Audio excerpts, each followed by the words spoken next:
Good day, ladies and gents, wherever you might be around the world, and welcome to a special stream that I've been saying we're going to do for ages. I've finally got around to doing. This one is going to be looking at a very interesting article that I rather liked called Does Your Nationalism Suck? And you can find it on theamericansun.com. There is a link in the description of the video, so if you want to get the video, you want to get the article up yourself so you can have a look at it, you can, and I will momentarily put the link in the chat.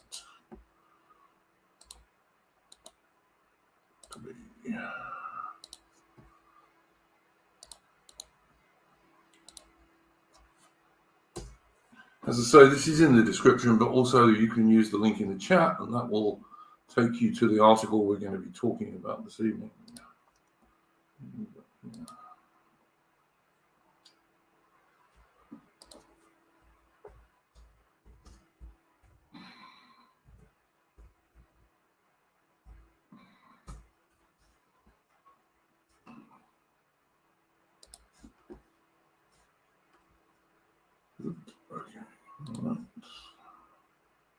Now, I'm going to do what I usually do on these things. I'm actually waiting for one of my guests who's been a bit delayed.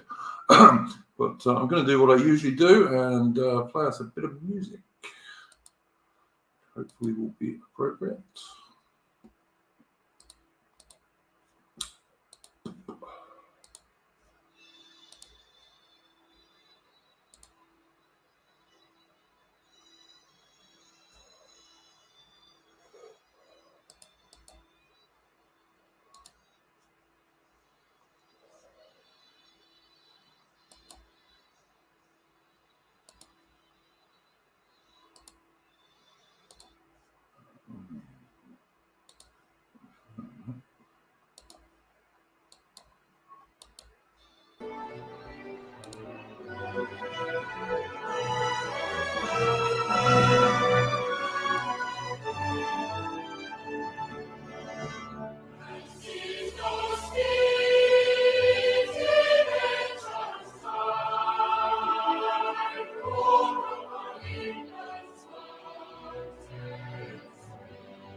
And that was, of course, Jerusalem, which I have heard been proposed as a national anthem for England, but there we go. Good evening, Napoleon. How are you? Doing all right. Thanks for that beautiful tune. Yeah, it's not a bad tune. But that was actually played at my wedding, would you believe? Oh, well, that's a far cry from the traditional wedding march. I picked most of them. Well, in fact, I picked all the music for the wedding. I got married in a High Church of England church, very traditional ceremony in a little English village. So yeah, and my son was actually baptized in the same church. So there we go. And that's despite the fact I'm actually an agnostic. But there we go. Okay, guys, just to repeat, if anyone wants to go through this article with us, if you look in the chat, I've put the link, and also it is in the description of the video. And I'm just going to start off. I'm waiting for Royal Oak, who is the main guy who was supposed to come on for this, but he's running a bit late with his dinner, so hopefully he will join us soon. So I'm just going to start going through this thing. This is by a guy called SUPERLUTHERAN, and it goes back to the 29th of March 2021. And the preamble is, Does your nationalism suck? Why do we lose? So he says nationalism keeps losing. I'm not just talking about ethno-nationalism with the embarrassing failures of the movement and the widespread frustrations. Civic nationalism keeps losing. National Bolshevism keeps losing, and Southern nationalism, which is an American thing, keeps losing. We spent the entirety of the 20th century watching various factions in the West fail to have any semblance of a coherent nation state, which sees its own people as its first or only priority. Even in cases like Ireland, the struggle for independence was won only to see a severe degradation, including open borders and demographic replacement, championed by the very people who fought for the homeland. Why is this? He says you might point to the power imbalance, that the world system uses hard power to stop nationalism. All cultural, governmental, and societal institutions are orientated against us. Let us call this problem A. Ever since the Second World War, nationalism has been the great enemy of today's world order. And by that, of course, he means globo homo, basically. Both the Western and the Soviet powers worked tirelessly to crush it. When the West, in inverted commas, won the Cold War, the greatest effort has been taken to prevent any sort of revival of nationalism over all other issues. And I tend to agree with him on that. Problem A ensures that there is no self-adhered principle that the system will not break in order to make sure nationalism loses. It is public enemy number one precisely because it remains the only threat to the system. So we're the underdogs because of problem A, sure. But to be honest with you, I am not convinced that this would be as big an obstacle to us if nationalists stopped poisoning their own ideologies with the absolute worst motivations, opinions, strategies, and utter delusions. We could have a great amount of success, even if only on a small scale at first, if we avoided the problems brought on by toxic personalities and addiction to loss. In other words, nationalism keeps losing because most people's nationalism sucks. This is the final paragraph of the preamble I'm about to read now. If we want any success, any sort of success, any return to sanity, and any hope for the future, then it will do everyone well to interrogate their motives with this handy questionnaire. If you answer yes to any of these questions, your nationalism sucks and you need to rework it. I suggest everyone reading this article have a pen and paper handy. If you disagree with me, write it down, why, and ask yourself seriously whether the problem is with me or you. He then goes on to say that his first article received some sorts of pushback from people and also some constructive criticism. And he's saying that he urges everyone to have some level of introspection. So that's the preamble. You got anything to say on that one, Napoleon? The preamble, I don't really have any kind of specific objections to it, but the questions, which are like 5 or 6 of them, We'll get into it later. Yeah. I will say that I know Warlock, who's not here yet, did say that he didn't think that World War II was anti-nationalist. But the point is, the chap doesn't really say that anything of that nature. What he says is that since World War II, the globo-homo globalist agenda has been very anti-nationalist. Yeah. I think everyone can agree with that. You know, I don't think anyone's going to object to that, quite honestly. So that is dealing with that stuff. So let's move on to the questions. Okay, so the first one. Is my nationalism based on hatred? And what he says here is that maybe someone is reading this and having a knee-jerk allergic reaction to it, saying things like hatred is stupid and made-up term used by insert the people you hate here to avoid accountability for their actions. Besides, hatred for the enemy is the flip side of love for one's own people. But is that really the case? Let me posit to you that hatred is the dumbest, most time-consuming mindset you can have. It takes away a positive vision for your ideology, makes you repugnant to everybody, and retards your ability to function. So let's hear an example with enemy number one. If there is such thing as enemy number one. Misbehavior. Maybe you're right. There is a massive enemy number one-ish conspiracy that is subverting the West. So that what are you going to do about it? Even with moral considerations aside, we know that warfare isn't the answer because of problem A. Suggest it, and you'll find yourself in jail. Enact it, and your actions will be used to further oppress your people at the hands of enemy number one. Kill someone, and the cops make it plain that you did this as an act of hate, and now the government has the casus belli to act against your people even more. Violence won't work. What will? Political subversion. Have fun trying that one. After your infiltrator candidates end up going insane with all the false loyalty and constant hiding. The people who engaged in that long march through the institutions remembered how they got total power. They're not about to allow us to have any, especially not by their own methods. Now, I don't know about anybody else, but I think that his enemy number one here is quite plainly the people that we don't talk about on YouTube because we're not allowed to. So, but I mean, I do broadly agree with him. One of the things that you will find I always do on this channel is I'm just not going on about the JQ. It's just no point. I think there's some truth in it. I don't think it's the be all and end all by any means at all. You got any views on that one, Napoleon? Yeah. First,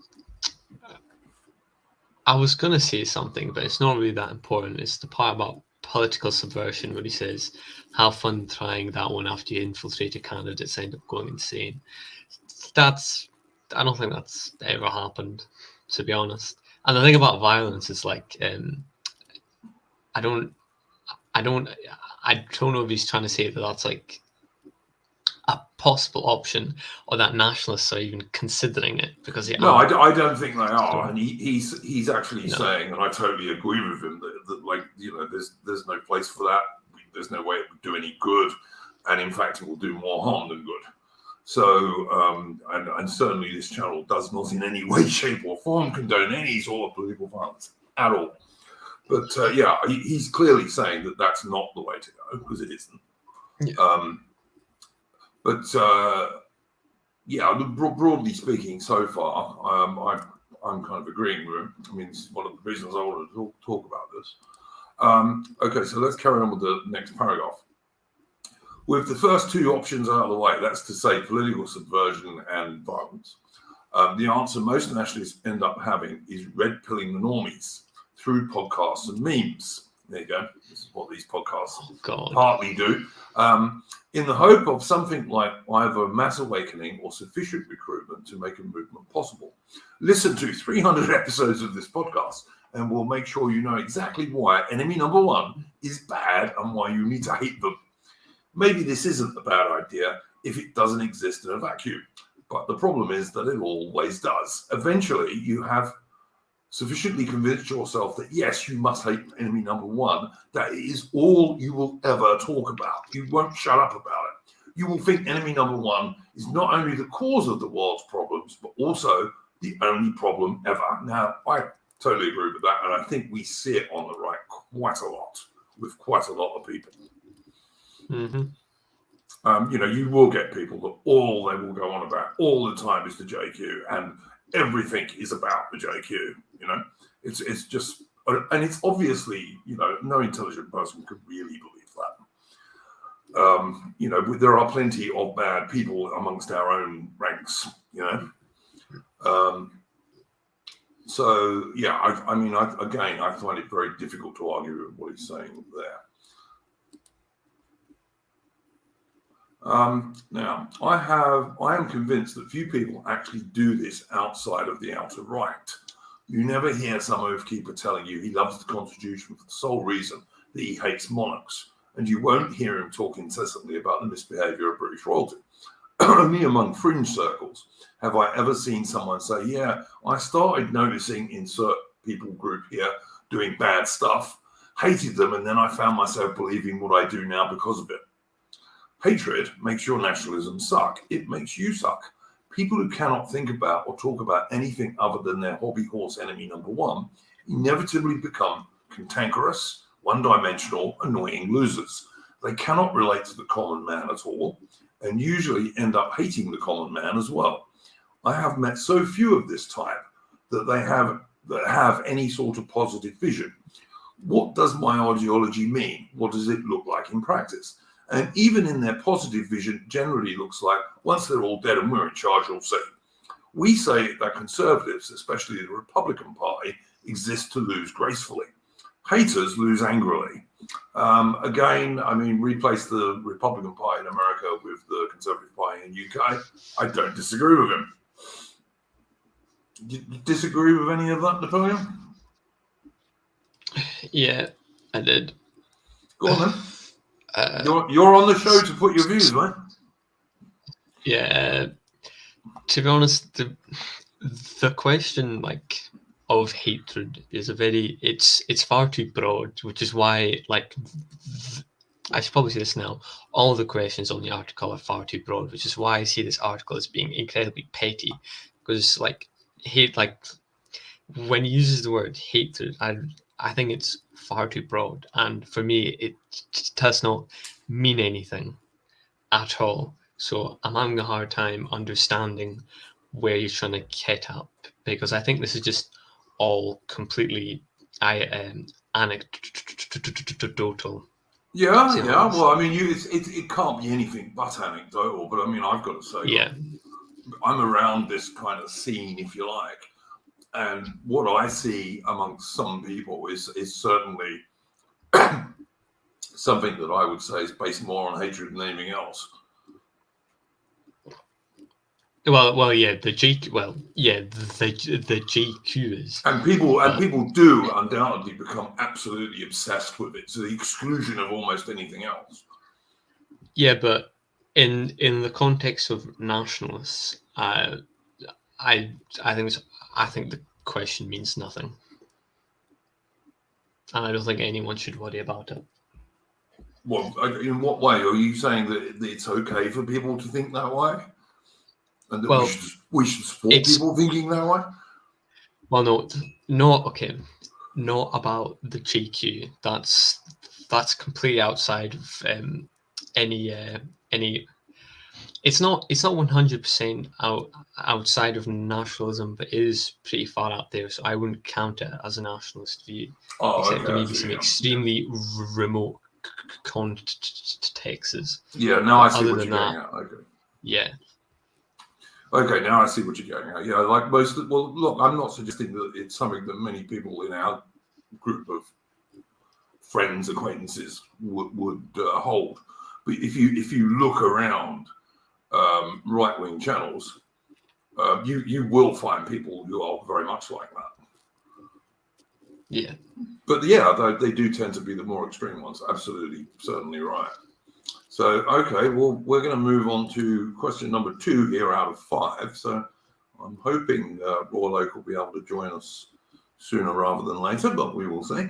Am I being edgy for the sake of being edgy? Is the next question. And, well, are you? Then your edgy version of nationalism sucks. It might sound like I'm repeating the first question, but this goes a bit deeper. The right has accurately called out virtue signaling for what it is and regularly takes people down for their shallow, stupid opinions that always amount to, look at how good a person I am, you should like me more. But over the course of time, edgy signaling has replaced it. The normie virtue signals with, I put a black square on my Instagram account to say Black Lives Matter. The edgy poster signals with, the Holocaust didn't happen, but I wish it did. I'm not saying that, by the way, I'm quoting from the article. And I'm not sure too many normies actually put black squares on to say that they support Black Lives Matter either. I mean, I don't know many normies who really do support Black Lives Matter, if I'm quite honest with you. So anyway, and I know a lot of normies, by the way. It is one thing to hold an opinion about supposed historical events, it's quite another to loudly proclaim in the most obnoxious way whatever you think is the most heinous thing you could say. I am not questioning the edgy poster's authenticity, as I am sure many of them have decided to conform their philosophy to whatever ridiculous thing they're saying. I'm questioning whether such an individual will see any success whatsoever. So, beg your pardon. Yeah, man, I like Nietzsche. There's no such thing as good or evil, and only the strongest survive. If my grandma asked me for help getting down the stairs, I'd just push her down and steal her food, just like my foreign policy. It might be fun to say stuff like this. Signaling, after all, gives people something of a high, but no one will take you seriously. The edgy poster can tell me that he's a rational actor all he wants and say that his ideas are well thought out until he's blue in the face, but at the end of the day, he's just silly. Go ahead, convince normal people that going full exto is the only way. See where it gets you. This isn't just regarding policies either. Edgy signaling has caused endless division and infighting on the right as far as it touches aesthetics, see the optics debate, religion, taste in entertainment, etc. It simply isn't productive. And if you disagree with me, then your nationalism sucks or you're a fed. Everyone is trying to build a community of like-minded people and get something done for our side. The only ones who will follow after the edgy posters are the ones who could end up killing them or will find something edgier like Islam. So there we go. That was the second question. What do you make of that one, Napoleon? That last sentence kind of threw me off because I know a lot of people who are like Nazis and then they turn to like Islam and stuff because they got like really edgy and they were like, oh, you should read the Quran and we're white nationalists also. It was such a hard thing to listen to. But yeah, I think the aesthetic and some of our optics are really, really bad. But that's just the way the media works. I mean, on the right, you have like being edgy and like saying that your politics is based off like not liking Somalis. Well, on the left, you have like proper mental illness and if you're on the left, you're far more likely to commit a crime, and you're far more likely to call the police on a family member for like saying a naughty word, because that's the way free speech works in this country. I don't think the problems that we face are as big as this article is making them out to be, because they're not tantamount to the problems that any other movement is having at all. But optics-wise, I think we definitely have some improving to do. Yeah, I don't disagree with any of that. I've just got to check something. Someone's sending me a message. Royal Oak is saying he's just about to come on, so we won't go any further until he does. And then we'll probably have to just go back briefly to the stuff we've already covered. Proper. Yeah, but I think, again, a lot of what he says here is just common sense, to be honest with you. And I agree with you, Napoleon. He's not aiming it at the likes of us, for example. He's aiming this at people who are rather more extreme and to the right of where we are. Although I'm not sure if saying they were to the right of where we are is really true.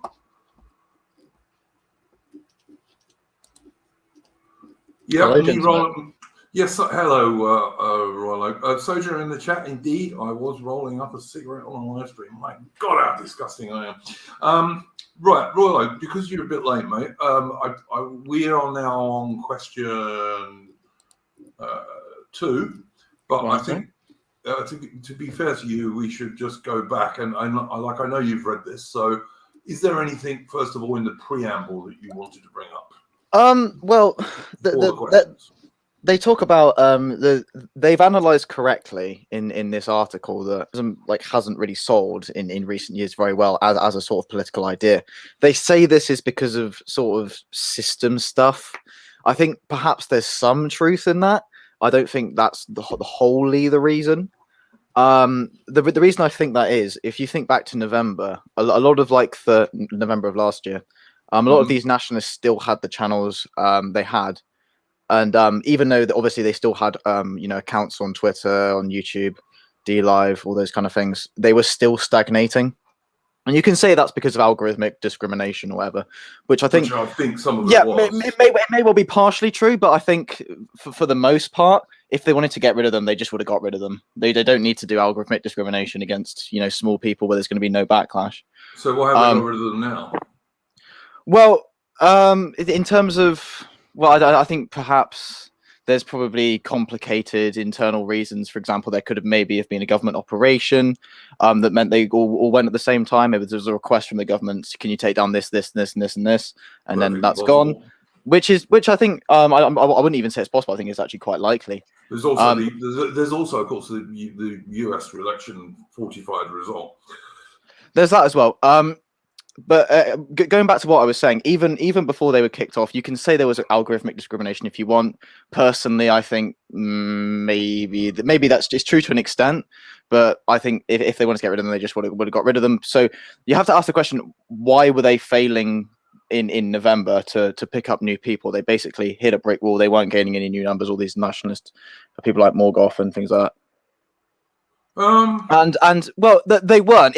We can go for the numbers on Social Blade if you want, but they basically were, the way I saw it, they hit a certain, you hit 20, 30,000 people, and you've basically hit the edge of it. And the reason for that is most of the people who sort of, you could say dissent from the system, they gravitate to people like, firstly, they gravitate to someone like Lawrence Fox. Maybe if they're more socially conservative, they might go to Kern. If you oppose these kind of things like, these lockdowns and things like that. And even though you have this, we're reaching towards the end of an era, right? We're coming towards the end of the modern era and shifting into the digital age. Obviously, there's a lot of changes happening. There's a lot of, stuff coming up from the government. There's all sorts of, we have the COVID lockdowns. And even then, it seems like people couldn't make a message that works. There wasn't a message that they could make that appealed to people. The reason I think that is because the messaging was just wrong. They were talking about like World War II, things like, saying we want to pull down statues of Churchill, things that aren't going to appeal to, people on the street. And I bring back to you, obviously I know you probably don't have a particularly high opinion of a lot of the skeptics back in 2015, 2016.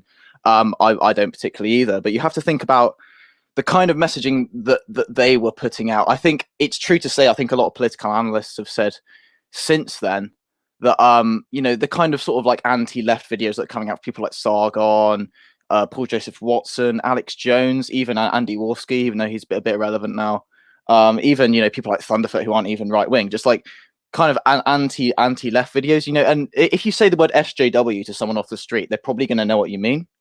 So to an extent, on an online level, that did have an impact. I think I wouldn't go as far as to say it got Trump elected, but it probably at least had some effect in terms of shifting the culture on that. And there was a big opportunity around BLM. You have increased racial tension. You have these COVID restrictions. Similar to Soviet communism. You have changing of an era, moving on towards a digital age, the sort of system where the middle class is just being wiped out, and yet you can't find anyone who can put out a decent message. And yeah, I'm kind of repeating myself a bit. Has anyone got any thoughts on what I've just said? Or sorry, I went on a bit there. I don't disagree with a lot of what you said there. I do think that there was a failure to look at stuff that would have been more appealing to normies, for sure. I don't think that's really arguable. But yeah, sorry, I'm just looking at a message here, guys. Yeah, so I like I said, I agree with a lot of what you said there. I do think that, like, if you're going to do political, philosophical content like Morgoth, you're only going to get a certain number of viewers. Well, absolutely. I was kind of thinking earlier about if I could pick someone that actually did it well, and the only one I can think of is maybe Iconoclast in 2017, 2018. No one's really been able to tailor the message to be more populist or appealable to a more large amount of people than Iconoclast did. I don't really even agree with Iconoclast a lot of things, but I think he was probably the only person who did it. I agreed with a lot of what he said, but I mean, it was all pretty basic stuff, you know. Yeah, well, I suppose it has to be basic stuff. But... Yeah, and I think that's probably what made him popular. It was very accessible. And that, like, it was more accessible than, say, Morgoth going on about a philosophical point, you know. And so I don't criticize the likes of Morgoth for only getting certain no, because, you know, his stuff is more highbrow than the stuff I do. Don't get me wrong. I'm not blaming him. I'm saying that for some reason, you know, and you could even bring up the state of dissent in the UK in general. Like, where's Lawrence Fox at? You know, he's the main opposition figure to this anti-lockdown stuff, and he's losing to Count Binface in the London election. Yeah. Like, one has to question. I mean, it's true though. I mean, and let's list off the other people, shall we? You know, David Curtin, his Heritage Party. What did he get in Batley and Spend? Something like 50 votes or something, and he's the number 2 opposition guy. I think it was a bit more than that, wasn't it? He lost to the Christian People's Alliance. I think he got under 100 votes he did quite well in Hartlepool, but he didn't do very well in Batley and Spend. Oh, okay. No, it was Hartlepool. I was thinking of you just kind of list off these figures. Who else can we list? You know, Piers Corbyn. What's Piers Corbyn? For God's sake, Piers Corbyn is not a dissident of any way, shape. Well, I'm trying. Well, I'm trying my best here to like list off figures that you could say. Really, don't include Piers Corbyn on the right, because he certainly isn't. Well, he's not on the right. He's an anti-lockdown figure. So. But I mean, well, Piers Corbyn's anti-lockdown. I'm not talking about Jeremy Corbyn. I'm talking about Piers Corbyn, just so you know. Yeah, I know who Piers Corbyn is. He's anti-lockdown. That's his whole thing. But no, okay, fair enough. But I mean, you know, not someone I would say was particularly populist. Well, I mean, okay. I'm trying to list off people that are dissidents. I suppose the country's not. I mean, This may to an extent be a bitter pill to swallow, and you might not even agree with it. But I think a lot of people are actually they're not really in the mood of a dissent. They should be. I agree, but like it seems to me like you look at the polls and it's like, you know, you can say don't believe the polls, but I don't believe the polls are not down. The whole time. I think perhaps there's an element of shy anti-lockdowners, or perhaps maybe they're asking certain people. But I think to a large extent, most people either support Boris or they support, you know, the Labour Party. I don't think, you know, even the tiny slither of people that are going towards the more distant end, people like Fox, Curtin. Again, you can't even list any one of them. Maybe Reform UK. I mean, Reform UK, which the Brexit Party, which was led by Nigel Farage, you know, won a national election in 2019, won the EU election. Them and Lawrence Fox combined, someone with, like, you know, millions of followers, lost to Count Binface in the London election. Like that. That's the position that dissent is at the UK at the moment. All right, I want to move on in a minute because like we're going backwards from stuff we've already covered anyway. But it's because I wasn't one doing cooking. Sorry. Anyway. No, that's fine. That's fine. But I just wanted to say, what do you think if the populist right in the UK had a bigger figure in most people's mind, like Farage, for example? Well, I think looking at national polling, I remember in 2019, I remember there was one poll. I think it can't remember from who it was from, but it said that Jeremy Corbyn at the time, this was around the 2019 election, Jeremy Corbyn had around 19% approval, and Nigel Farage had about 41% approval. So, you know, he orders of magnitude more popular than Jeremy Corbyn was among the general public. And I think to an extent, I think perhaps, even though GB News, Farage on GB News is quite in its infancy, you can see it's outperforming a lot of these other news channels. It's massively outperforming all the other news channels. It's outperforming a lot of terrestrial television. I think he is actually providing some decent opposition to Boris. Again, you can say, "Oh, well, I don't agree with Farage on this," or he's too populist, or he supports the. I think Hitchens actually went on GB News. That's a separate topic, but and said that he was too liberal on drug policy and things like that. But I think you'd need. I could list off. There's probably only two figures that are, you could say, a dissident that have any power to put pressure on the Conservatives. I'd say it's probably be Nigel Farage and probably George Galloway. Those are the only two. I mean, like, to be fair to that, I like David Curtin, but David Curtin's not a Nigel Farage figure. I mean, he's not really a particularly good politician. If there was a lot of spotlight put on him, like I think last week, there was a clip of him at an anti-lockdown, protest, sharing a platform with people like David Icke, which is I don't have an issue with it personally, but a lot of people would find an issue with that. You could get the mainstream media to crucify him for that. He also, I think he clapped at someone saying we should execute nurses or something, which was a bit silly. I'm sure that wasn't serious. I mean, well, no, it may not have been, but that's not the point. That's not the point. The point is, could this stuff be used against him if he came to prominence? And the answer is yes. And people who consistently do things like that are just going to be a liability. And Farage was pretty good at that. He was pretty good at. You could say it's the optics side, but David Curtin's no Nigel Farage. Lawrence Fox is too liberal. Yeah, the only two figures that really could put pressure. I think obviously the Labour Party are completely failing at putting any pressure on the Conservatives. The only two figures I think that probably could be perhaps George Galloway, even though he's like pro-Chinese Communist Party, and Nigel Farage. I think those are probably the only two figures. I'm not at all sure about Galloway, to be honest with you. No, I think he's a rent-a-gob to an extent. Yeah. I do like the fact he does have some more socially conservative views, but he shills for the CCP. He's a rent-a-gob, and yes, he called Navalny a neo-Nazi for no reason. I'm not particularly a fan of him. I've actually got to the stage that, I mean, unless someone is actually a Nazi LARPer, anyone who calls someone a Nazi or a fascist who is not an actual Nazi LARPer, I kind of think they're not serious anymore. Yeah, just because everyone is called that now by the left, and I get really fed up with right-wing people calling people fascists. Well, yeah, I mean, he Galloway's on RT being a rent-a-gob for the Russian government. That's what he's doing, and he's got to find a criticism of Navalny because Navalny's an enemy of the Russian government. There's things going on behind the scenes for the reasons why he said that. Well, we're going to move on to move backwards to the first question, and before I do that, just to Frith Wolf in the chat. I am not a plastic Aussie. I am an Englishman, and I will be an Englishman until I draw my last breath. But there we go. I'm an Englishman who lives in Australia. That does not make me a plastic Aussie. Okay, we're going to get back to the first question, and I'm not going to read it out as I did before, but I'll just remind what it was. Is my nationalism based on hatred? Is question number one.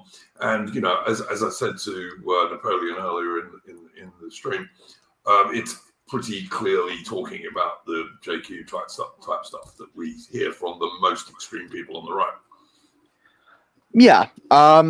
Again, you have to think about. The thing is, if it's a difficult one because I don't have an issue per se with saying like this might come as a surprise to some people, but like this kind of like old sort of anti-mercantile thing, as long as it doesn't develop into a sense of hatred. I obviously think it's okay to criticize individual religions. Yep. I don't have anything more to say. I generally agree. Like you can't, base your ideas. I think hatred's a sort of irrational kind of emotion, isn't it?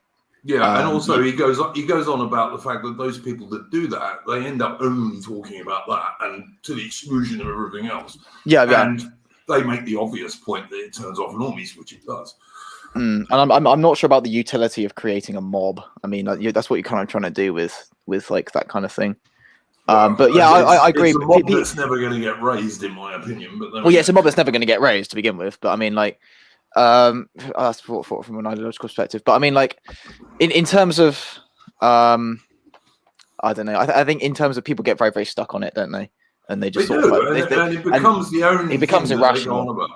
And they just ascribe everything to this group, which is just it's from an empirical perspective just not true. A lot of the time. So yeah, no, that's my view. It's kind of what Napoleon said as well. So I think all three of us are pretty well largely agreed on his first point. Just to go to the second point quickly.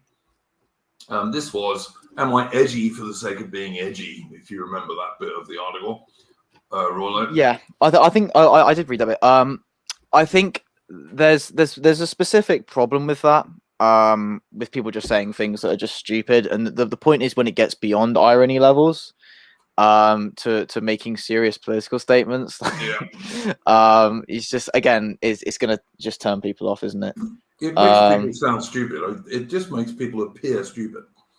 When he gives the example, of someone saying, "Oh, if my grandma asked me to help her down the stairs, I'd kick her down the stairs and steal her food." It is kind of that sort of thing that you get sometimes, Yeah, I agree. And it's not going to appeal to average people. It's just absolutely crazy. Let alone, fairly traditionalist type people of the sort that we really want supporting us. So again, I think most of us were reasonably agreed on that. I think Napoleon had a couple of issues with it, didn't you, Napoleon?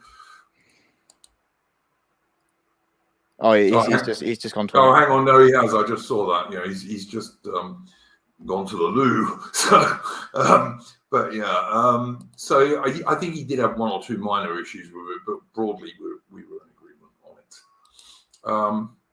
So the third one was, and this is new. We haven't really talked about this. Also, let me just say one other thing while we're waiting for Napoleon to come back. He makes the point that, like, you will get some of these very edgy boys who will literally bounce from Nazi LARPing to Islam, Yeah. I don't know. I think Napoleon tells me he has known people like that. Yeah, I mean, it's just trying to be edgy, isn't it? Yeah,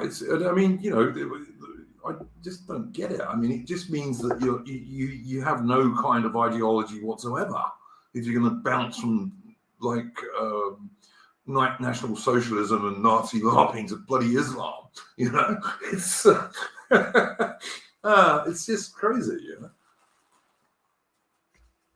So yeah, I'm not sure about that one. I really am not. All right, we're going to move on to the third thing.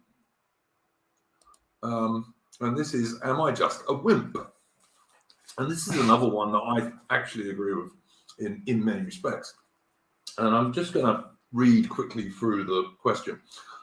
Many in our circle came to it through the urgent desire for safety. Our crowd expanded sharply as the European migrant crisis came into the public eye, as FBI crime statistics were published everywhere, and Donald Trump's comments were accurate. Someone's doing the raping. We were confronted in our forums with compilation videos of insert racial, ethnic, foreign group here being violent towards Americans, Trump supporters, whites, women, and so forth. And suddenly we got pretty scared. The normal solution offered by nationalists then was to kick the offending groups out. Pretty reasonable, right? He goes on in the next paragraph. There is nothing wrong with this notion per se, but there is a point in which it shows a loser mentality, even an implicit weakness.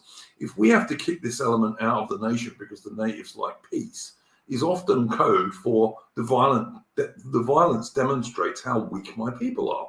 The sentiment is woven into statements for the need for some nice white country.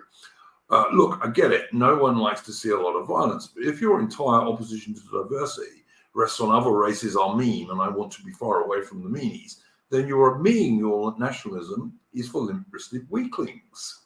I don't have much of an argument with that, to be honest with you. And I certainly do see a lot of this misery porn going around in national circles, white women being pushed downstairs and white blokes getting beaten up by groups of 6 black guys and all this kind of stuff. I mean, that's quite common. Yeah, I'd agree with that. I think it's, yeah, I agree with what you said there. I suppose it's trying to summon an emotion in people, isn't it? That's what it's trying to do. Like, well, it is, but I just think it like people take it too far. I mean, it's all right pointing out that these things happen, but like you don't want people to get a victim culture, which I do see quite a lot of happening. Yeah, no, I agree with that. Napoleon, you got anything to say on that one? If you're back, nah, I think both of you already said pretty much everything I was going to say. Okay, well, I'm just going to go on to the next paragraph, and he says, nationalists, if you honestly have a problem with violence, the violence you're seeing, then learn to defend yourself, spar often, and be ready. But they're unfair and they hunt in packs. Then go out in groups. We aren't getting out of this mess anytime soon. Now is the time to get tough and teach your people to be tough. If you are worried that at some point self-defense is going to be outlawed, then put space in your head that you might have to go to prison or go on the run. Come up with a plan instead of insisting that we have to be a safe nation right now. Again, problem A, which was like his stuff that nationalism is the enemy of global homo, has made it pretty inconceivable that we're all getting our way anytime soon. And I'm not advocating learning violence in order to go to war with the well-armed and well-funded clown world. But you must adjust your lifestyle and embrace self-hardening to survive on the street level.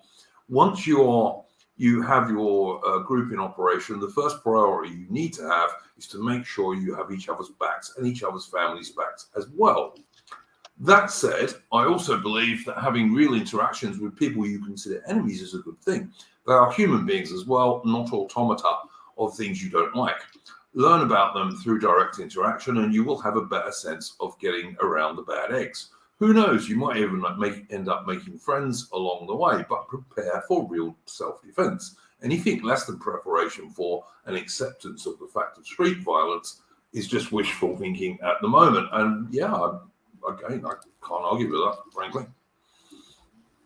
Men should be men and should certainly be capable of defending themselves. And if you're not, you need to damn well learn. You really do. I did the same with my son as my father did with me. My father very gently started to teach me how to box when I was about 7 years old, and I did exactly the same with my boy. It's just something that all kids need to learn. You're going to get in fights at school. It's just a fact of life. I mean, you two chaps are much younger than me, and I'm sure you'll both confirm that. It doesn't matter how nice and popular you are going to end up getting in some fights at school. Yeah. Yeah, that's true. So everyone should learn. Yeah, everyone should learn self-defense. And I mean, when you get older and you're out with your girlfriend, it's quite likely that the time might come when you're going to get someone making some stupid remark or whatever it is, or maybe being more violent than that. And if you can't defend her, trust me, you will not hang on to that woman. If she doesn't feel safe with you, she won't stay with you. Yeah, that's true, I think. Yep. John McNamara in the chat says, I get my parenting chips from 300. He's talking about the agoge that the Spartans used to go through. Not quite. It wasn't quite that harsh in my household, I have to say. But I mean, I do see a certain point to it. Kids have to learn how to defend themselves, if they're boys particularly. This misery porn that nationalism puts out of white people being beaten up and all the rest of it, it's a very bad thing. Yeah, I wouldn't mind so much if in between that stuff they sometimes put up videos of white people successfully defending themselves. Because sometimes if you watch some of these supposed right-wing or nationalist channels, you believe that no white guy ever wins a fight. Yeah. Which is certainly not true. So, I think all three of us are pretty broadly in agreement with that one. Mm-hmm. Okay. Frith Wolf, is there plans for another Agincourt stream? Yes, I am going to do another Agincourt stream. Okay, let's go on to question number 4. And this is, am I just a picky liberal? I think this is one of the more nuanced ones of these, actually. I'm not sure I totally agree with this either. Yeah, well, that's fine. You don't have to. We're here to analyze this thing, not necessarily agree with it. This is not as large a problem regarding our crowd these days as it used to be, but it is still around. If your conception of nationalism is liberalism, but only for your people, your nationalism sucks. When the Pulse nightclub shooting happened, someone's needs to push their mute.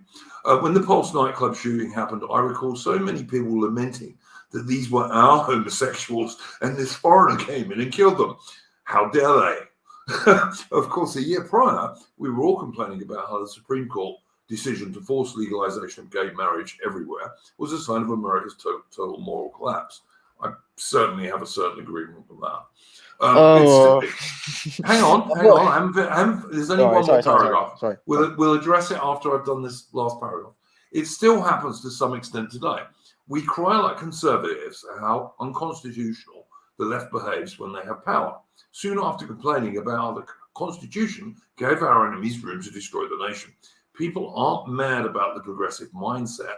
You're just angry that the results of progressivism ended up being what they are today. Again, this isn't as much of a problem as it used to be, but every now and then it crops up as things get worse.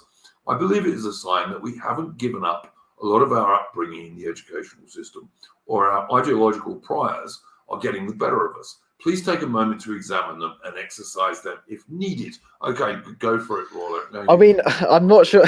I agree generally, but I'm not sure if I'd say that, like, saying you're against murdering people in nightclubs is liberal.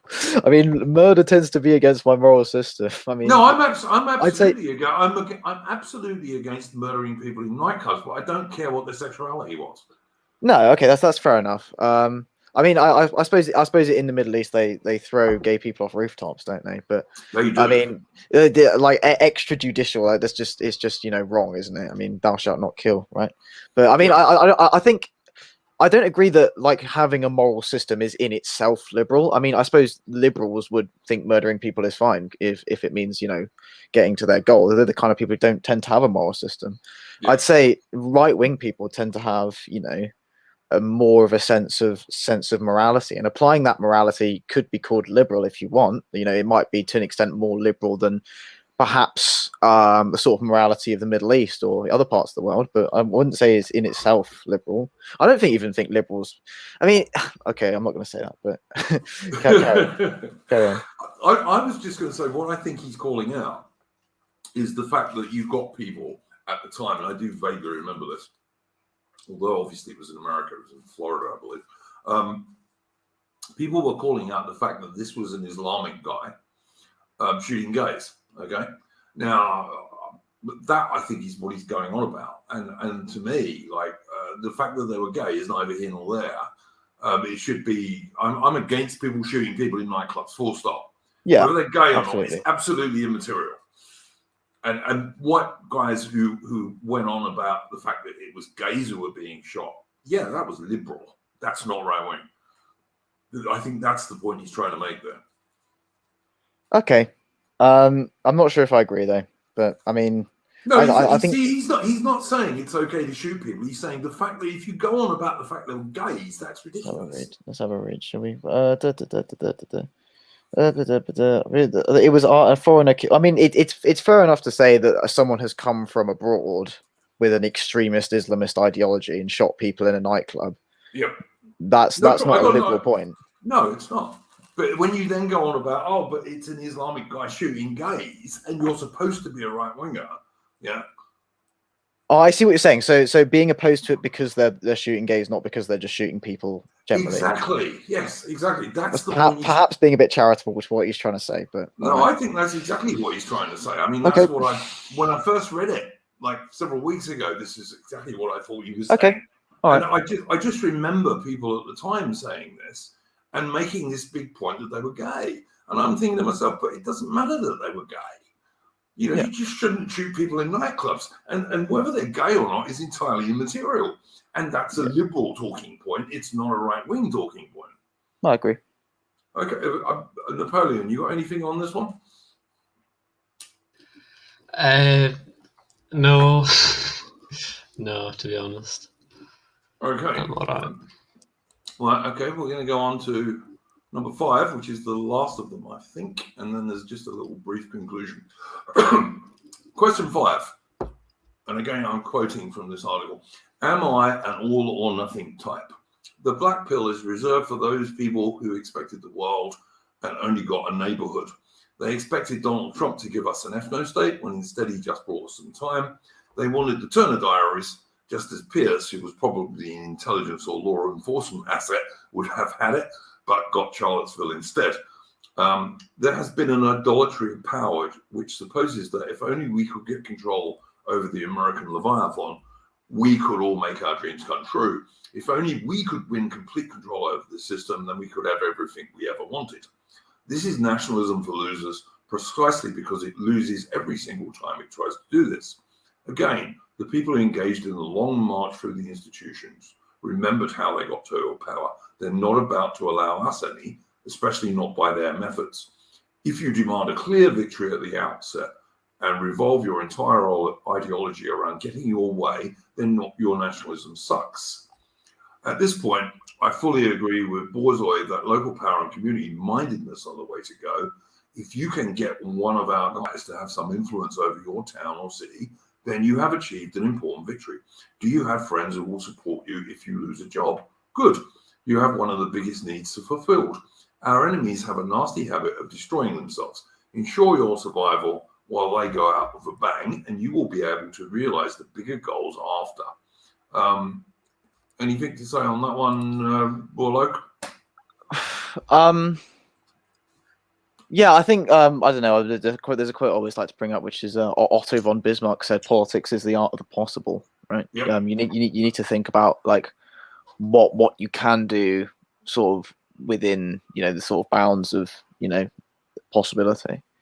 I don't really have anything specific to say. Let's have a quick skim through. I don't think you've got up to the bit. I think to an extent, like I wouldn't say anything about that really. Military powers, if any could win complete. Yeah, well, I mean, they're never going to win complete control of the system. So certainly not in the foreseeable future. No. I think we the don't know. To be fair, we don't know what's going to happen in 20, let alone 50 years' time. But for the foreseeable future, no. Well, people that read the Turner Diaries are never going to be more than 5% of the population. So, I mean, yeah, and I mean, I'm not. I've never read that book, but me neither. I've seen passages of it, and it doesn't strike me as a particularly good idea. And I agree with the author of the article that the bloke could easily be a Fed anyway. So, Napoleon, anything on that one? I'll just refer to my previous answer, which is this article means nothing to me. All it is just useless nitpicking, and I don't think that it is honestly pointing out extraordinarily any problems that we have as a group. So yeah. Well, that's okay, because at the end you're going to get the chance to say what you think the problems are. So so that's fine. All right, we've got one more section to read, and this is final question: do I strive for neurotic purity? This is something I've talked about for a long time now. Purity spiraling is for losers and DNC shills. Have a broad circle across the right. Heck, you ought to be friends with the Hoteps. 2, neo-reactionaries might be goofballs at times, but they're good at thinking things over. If anyone on our general side of things, even libertarians, I'm dubious about that myself, but anyway, get some sort of victory, it's best to find some good in how that affects your side. This is not just don't let the perfect be the enemy of the good. This is don't be a brat, which I do totally agree with. Here's a handy test for getting along with someone politically. Simply ask yourself if you and him share at least half of the border priorities in your ideology. Closed borders, non-masochistic education, silencing the pervert industrial complex, Ask yourself what your limits are. If you find that you can only hang out with people that agree with you 100% on everything, then you will find yourself a lonely failure. Conclusion. Ask yourself these questions, and I guarantee you this will provide some clarity on your direction. A lot of these problems have more or less been dealt with by the movement at large, but they are also some of the biggest contributors to our failures, and naming them will help our guys prevent further losses. In doing so, we ensure victories in the future. And that's the end of the article. On that last bit, Napoleon, what do you reckon on that? Nothing, to be honest. My opinion hasn't changed. Well, fair enough. Right. I'd just say, like, it sounds like a nice idea. They're saying basically what we want is a broad coalition of people, like, you know, from white nationalists all the way up to you know, classical liberals and libertarians. But the thing is, those kind of people aren't going to want to associate with you. Like, if you go out and say I'm an ethno-nationalist who reads William Luther Pierce, like, they're not going to want anything to do that, because, you know, it's quite a, you know, toxic thing to be associated with, right? So it's wishful thinking in a way, and, you know, it's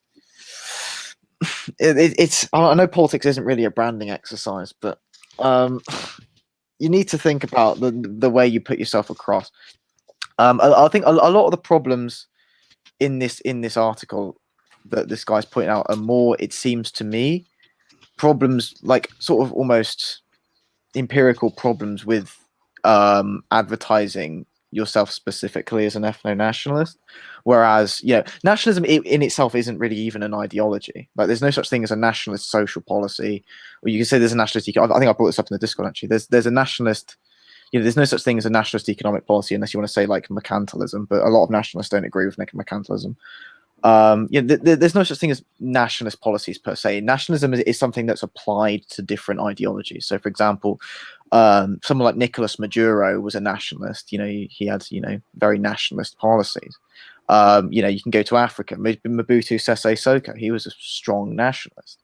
You know, he had sort of a, you know, protectionist foreign policy and things like that. Hang on, Rollo. I think we can at least limit ourselves to Western nationalists anyway. If not the Anglos.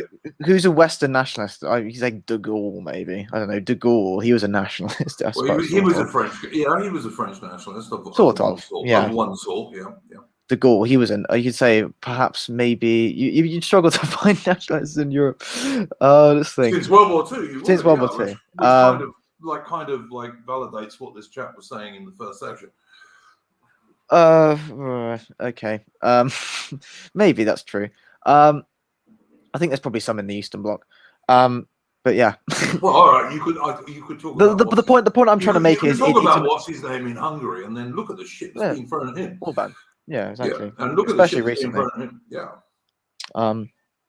But you know what I'm trying to say. It's something that can be applied to. You know, you can be left wing and a nationalist. You can, in theory, be a liberal and a nationalist. You can be right wing and a nationalist.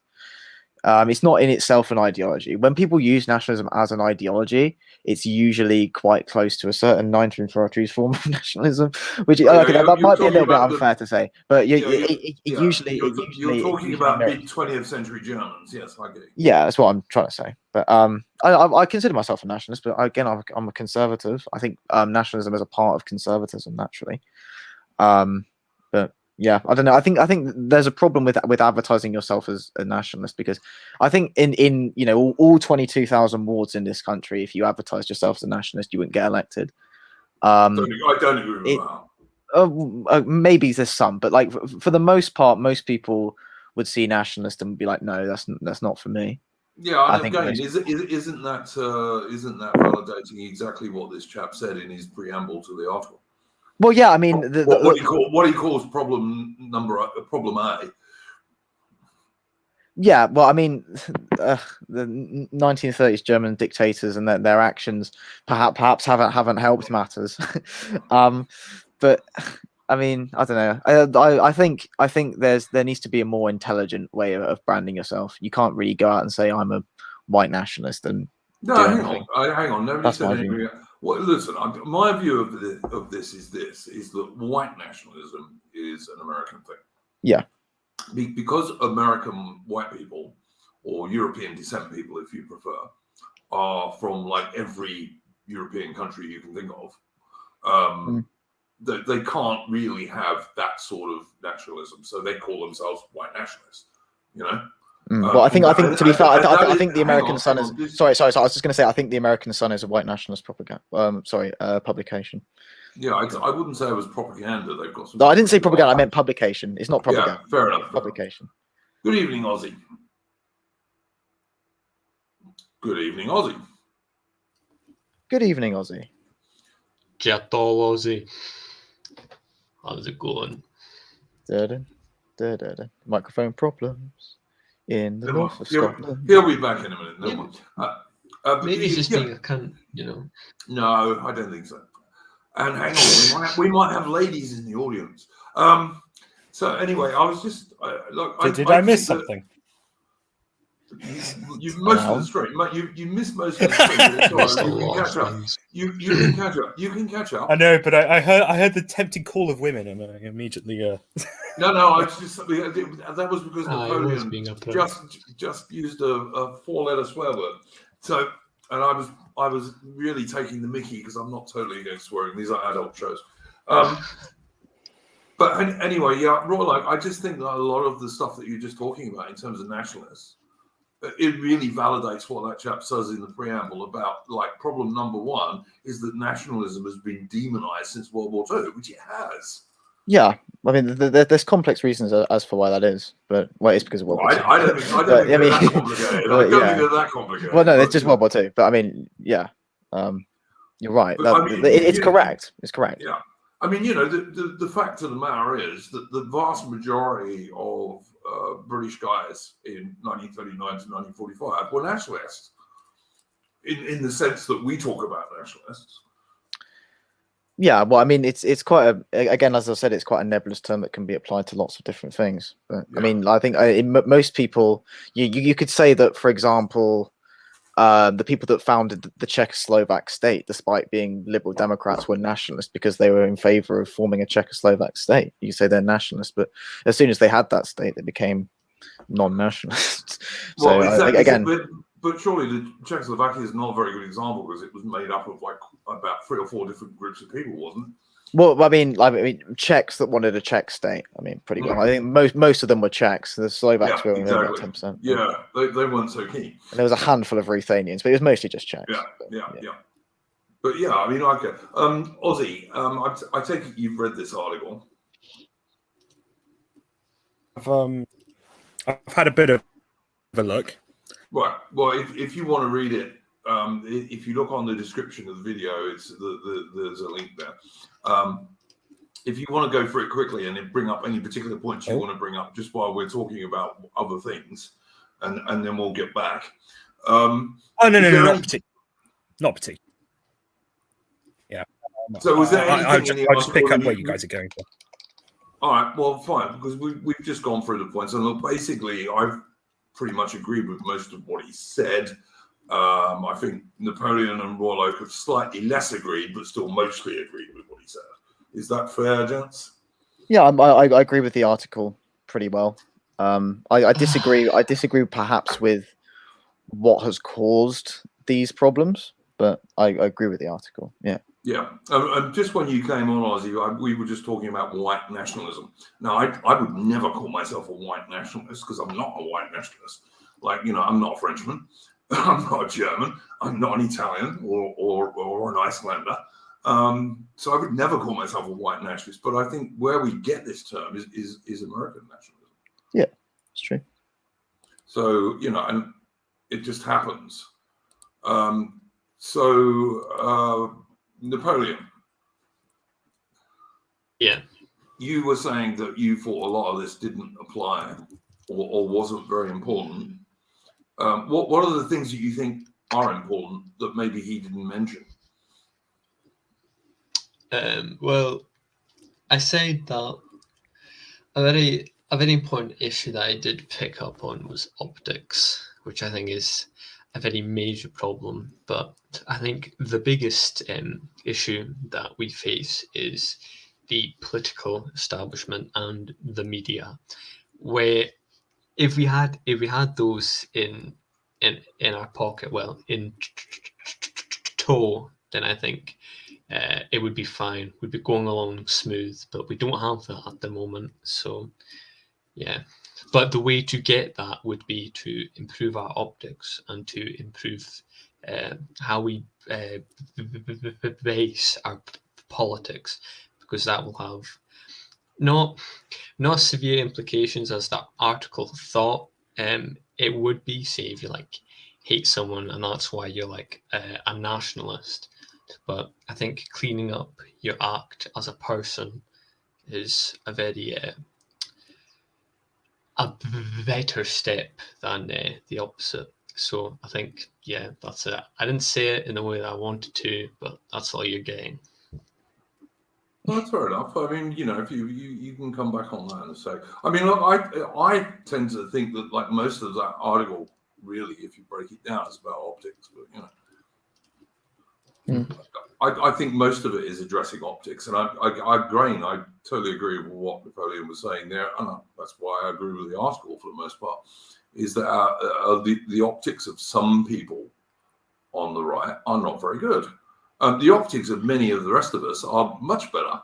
Well, okay. I've never really liked the term optics. I think the problem with optic is that if you go, I need to be optical, I need to be optical, what you end up doing is Nick Griffin question time, which is saying you don't saying you don't think something when pretty much everyone knows that you do. Sorry. I see what you're getting at there. Yeah, there is a problem with that though, and it's the fact that there was actual like, you know, Nick Griffin said, "I don't have a problem with this. I don't do this," and then there was like actual quotes. David Dimbleby was just like, "Yes, but in 2005 you said this." So I guess it depends on how genuine you are, and maybe that's a part of your point actually. Yeah, that is a very good point. I mean, you can't.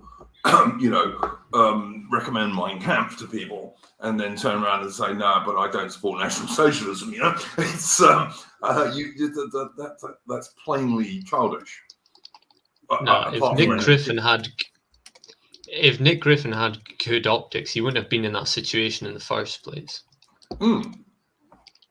Quite. Yeah, that's kind of what I was.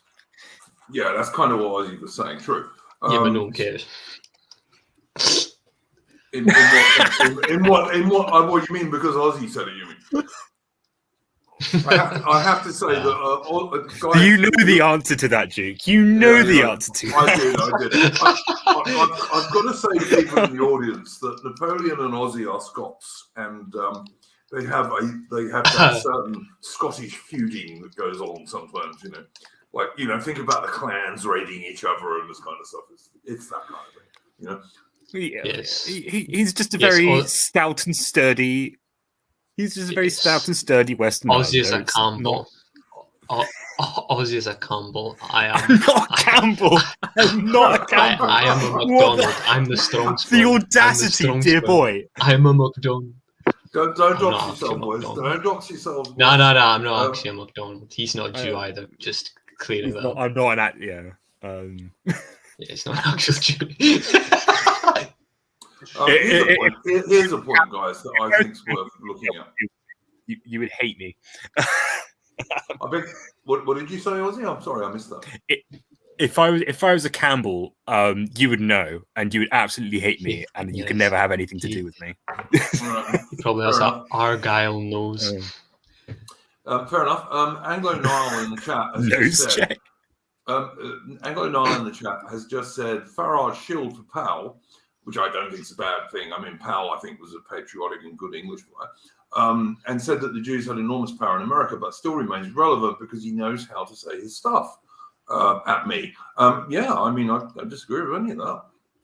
And I don't even disagree with anything that Farage said, because they're both true. I mean, I'm not going to argue with any of that. There was a very interesting speech, a remark in a speech that he made about Powell, in which he basically said the only thing Powell got wrong was that he made it too explicit. And what and that what Farage says he likes to do is he basically likes to sit at the end of the spectrum and just sit there trying to slowly pull things over, whereas Powell basically tried to go full. He basically tried to go outside the window and try and pull it that way, and I think Farage is probably. Go ahead. I'm not sure if I agree with that, because if you look at the polls at the time, Powell was enormously popular. I think 80% of people agreed with what he said, and I think even 50% of ethnic minorities also agreed with his Rivers of Blood speech. They agreed. The elite did not. There we go. Well, okay, Margaret Thatcher did, but I mean, it didn't. Well, there's specific reasons as to. I mean, Powell won Edward Heath the election by running on the Conservative ticket. If he played his cards a little bit differently, it could have happened a bit of a different way. I think he did have some support from within the establishment for what he was trying to say at the time, but I think to an extent it was toxified by the NF and things like that. But I'd say there were remnants of the British elite that still had a more traditionalist view who did support Powell, but they were very much in a minority by the 1960s, sadly. Yeah. I mean, he lost his position in the party because of his speech. Yeah, he did. That was because Edward Heath was in charge. But and he was replaced by a pedophile sailor. But yeah, but I can bet you that. Sorry, let me change that, because I don't want to insult sailors. A pedophile yachtsman, I should say. But like, if the majority of the Tory, establishment, and I don't simply mean the MPs, I mean like the chairman, the administration, etc. If they had sided with him, I highly doubt they would have let Heath do what he did. No, because he took us into the then common market, of course, as well. Yeah, yes. So there has to be some semblance of top-down. Like, if you do not appeal to the top, then the top will have you removed, in a sense. That's true. Yeah, I mean, I think by the time Powell did his speech, there were still some based people in the 1922 committee and this kind of stuff, and the Monday Club, etc. But by and large, the Conservatives had been completely infiltrated by the Globo Homo types. Yeah. Even by the 1960s. I think Powell could have played his cards differently. I think he had a lot of the electorate on his side, and he had a fair bit of the Conservative Party on his side as well. But again, he went with Heath. He went with Heath, and when he endorsed Labour, Labour won the next election. So he was enormously popular, and he did have he had a lot of cards. Yeah, it was the 1970 election that he needed to say, no, I'm not doing this anymore. And that, as people are saying in the chat, I think, yes, that could have changed history. Yeah. It might have stopped Britain even going into the common market, and it might actually have done something about stopping mass immigration. Mm. So, yeah, I don't disagree with anything people are saying there. Napoleon, Aussie, you got any different views on that?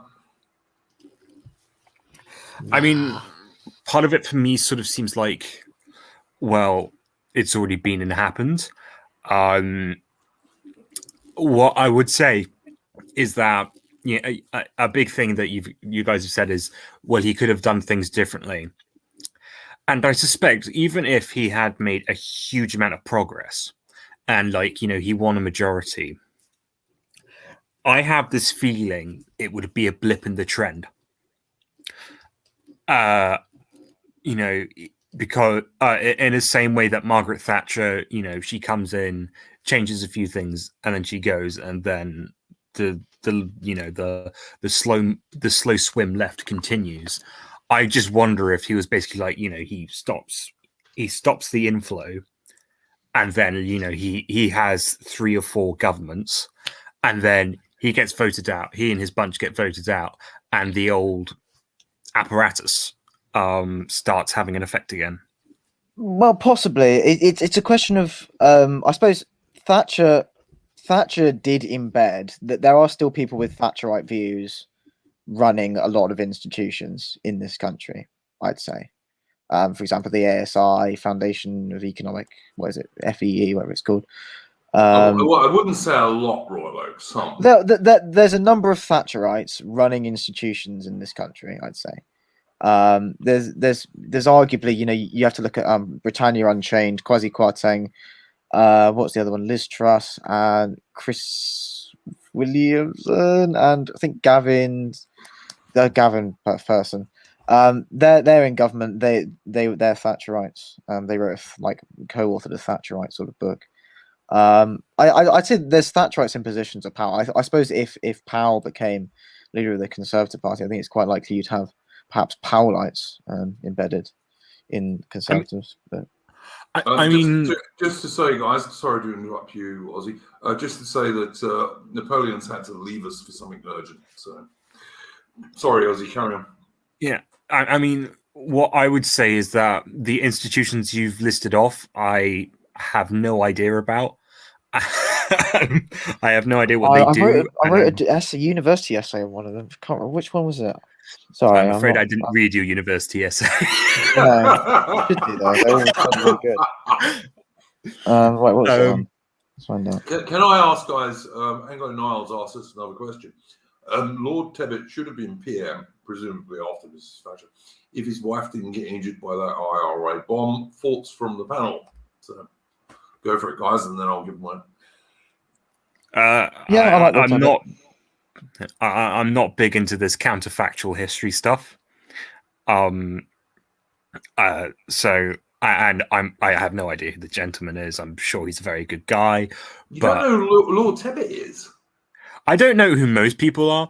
All these people are like Lord Tebbit, well, you might not remember him, but Lord Norman Tebbit was a pretty big guy in Thatcher's cabinet.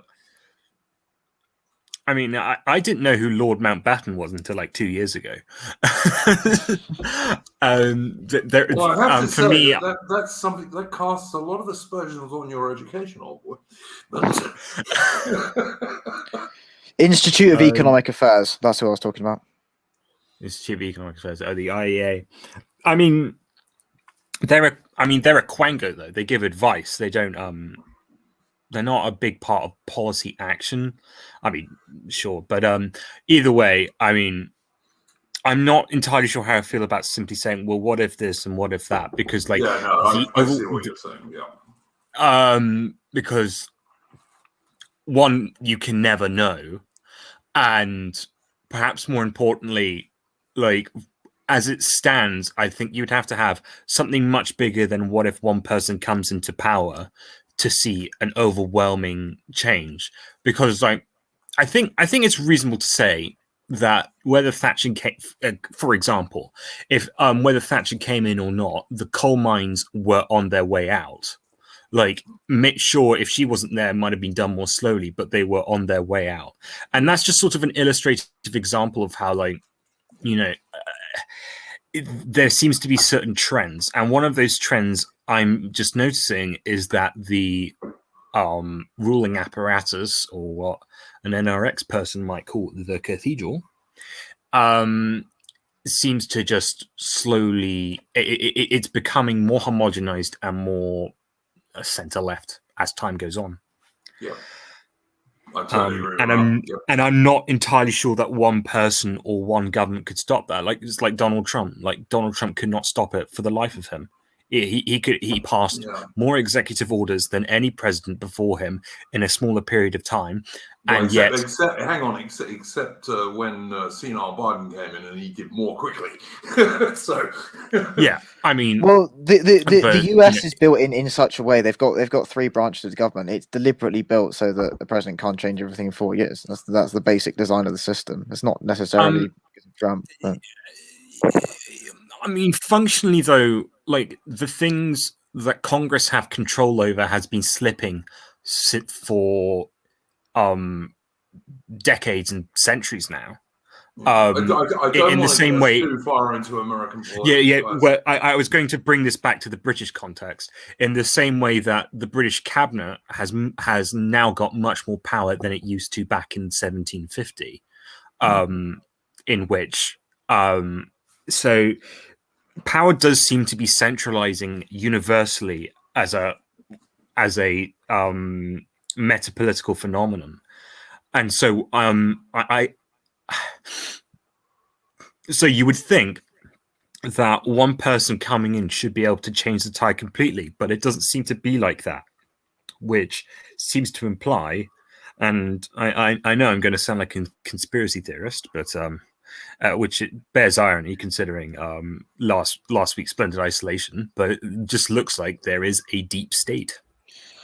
Well, the only thing I'd say to that is, if you look at a lot of what I do, sort of keep an eye on what the left is saying, and they're actually to an extent saying the same thing.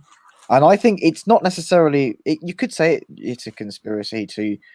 I suppose it'd be like a centrist conspiracy, because the leftists are saying, obviously, you can't get socialism in the current system because they're just going to start shutting down. Like, one thing I totally agree with Ozzy on. If you're going to look at this globalist, global homo ideology, it's centre left. It's not centre. It's centre left. Right. Okay. So centre left. All right. Fine. Centre left. Social liberal. How about that term? I think that's probably the most social liberal. Yeah, it is social liberal. Good. Well, good. The socialists would call it centre right, which is wrong. No, it's centrist comparatively to the left and the right, but it's centre left. Yeah, I agree. Yeah, possibly even left wing.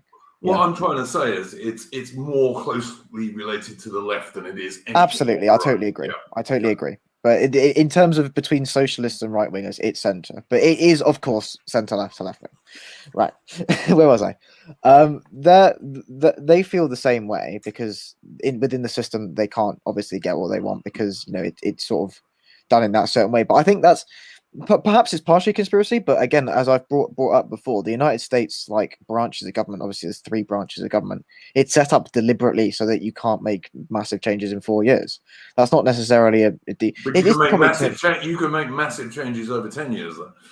Yeah, well, maybe if Trump won a second term, I think he would have got some stuff done.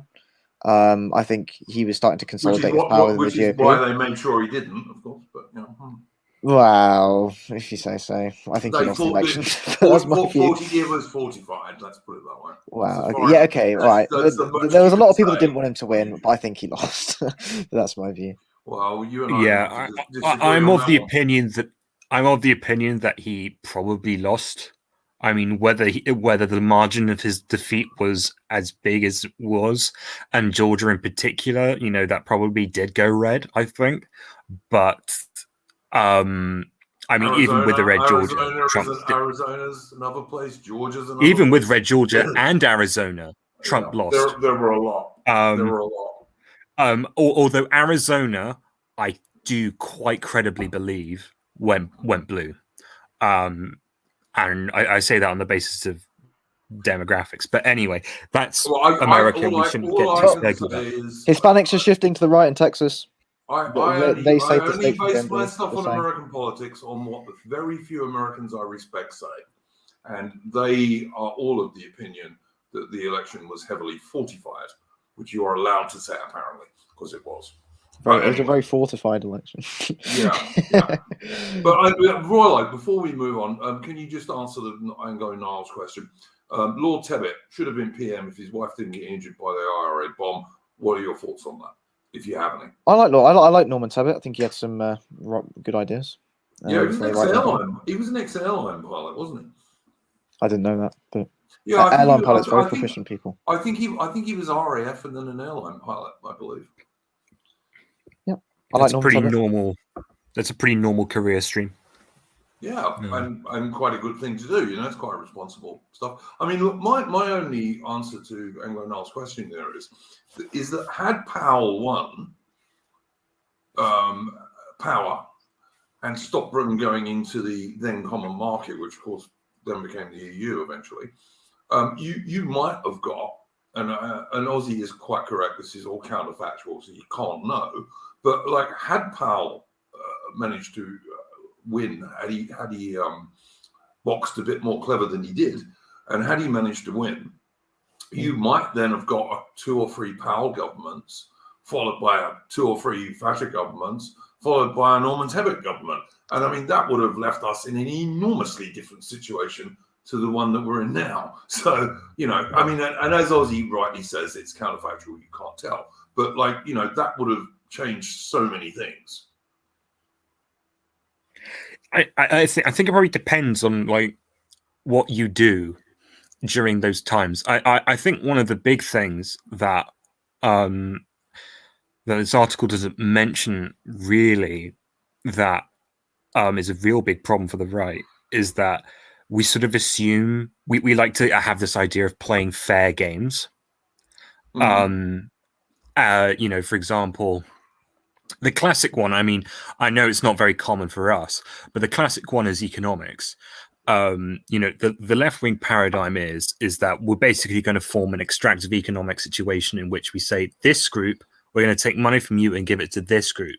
So you have one aggressive stance on the other. But the right-wing response to that is, well, we shouldn't do that at all to anyone, which ethically sounds right. But the thing is that it's kind of weak. Because you basically leave yourself open to, well, I'm going to play an even game with you. I'm going to play a fair game, and they're not going to play a fair game with you. And one of the things I think this can apply towards is the way governments behave towards their civil service and the jurisdictional and the bureaucracy. So I think one of the best things that Donald Trump did, and I'm only bringing him up because he's a subject I know a fair amount about, is that what he did, apart from simply putting Supreme Court judges in, is that he packed loads of the lower courts full of conservative judges. Mhm. And so that will possibly create a lasting effect, because these judges may even themselves make rulings on education, on the structure of certain degrees and stuff like that. And who knows, maybe they might affect what is taught in the law schools, which will change the sort of judges that come in over the next 50, 20, however many years. And of course, Tony Blair's New Labour government made the judiciary in Britain far more powerful than it used to be by coming up with this idiot idea of a British Supreme Court, which is a completely anti-British idea.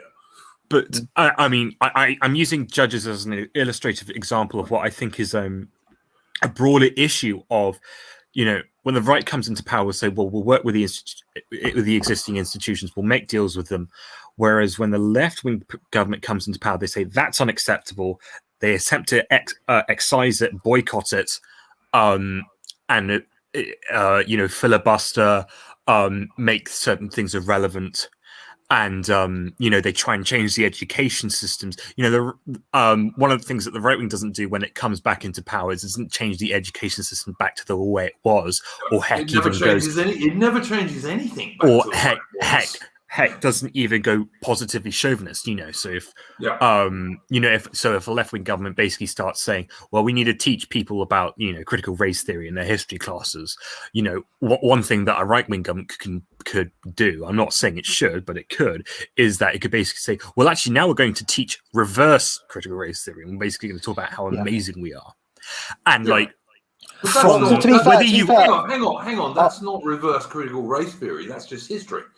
Yeah. Well, okay. I'd say, Ozzy, in defense of the right, I think in a lot of, it's particularly in the southern United States and in the Rust Belt, they are like pretty heavily countering CRT at the moment.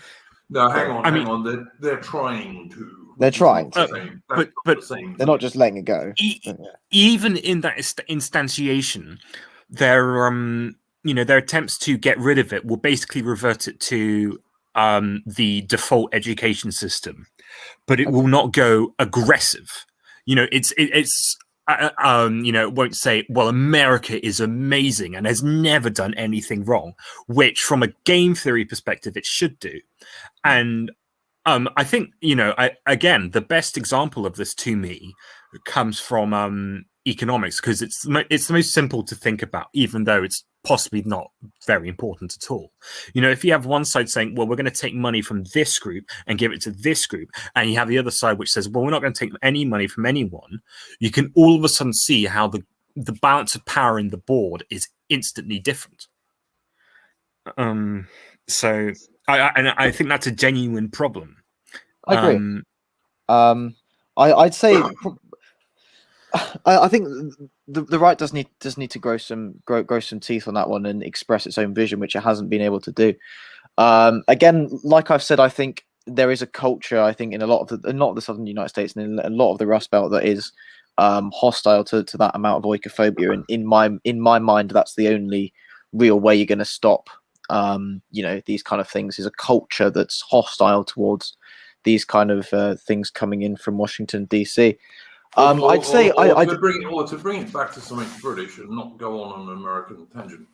Yeah. Because there's loads of American nationalist channels out there. There are many British ones. To bring it back to something British, I think what you need is a culture which is friendly to its own culture and history. Absolutely. That's what I'm trying to say. And one more American point. I think the best thing that Trump did was that he didn't back down on Brett Kavanaugh. That's the best thing he could do. He said, it's not acceptable to, do these sort of cancelling things. He could have backed down. I think a lot of people told him to back down on Brett Kavanaugh, but he didn't. That's the best thing that he did. Sorry. But hasn't Kavanaugh turned out to be a liberal anyway? Well, it was the reason that they were trying to get rid of Kavanaugh, which was the removal of innocent until proven otherwise. Trump didn't back down on it. That's the best thing he did all election. It doesn't matter what Kavanaugh does. It does, but I mean, for that criticism.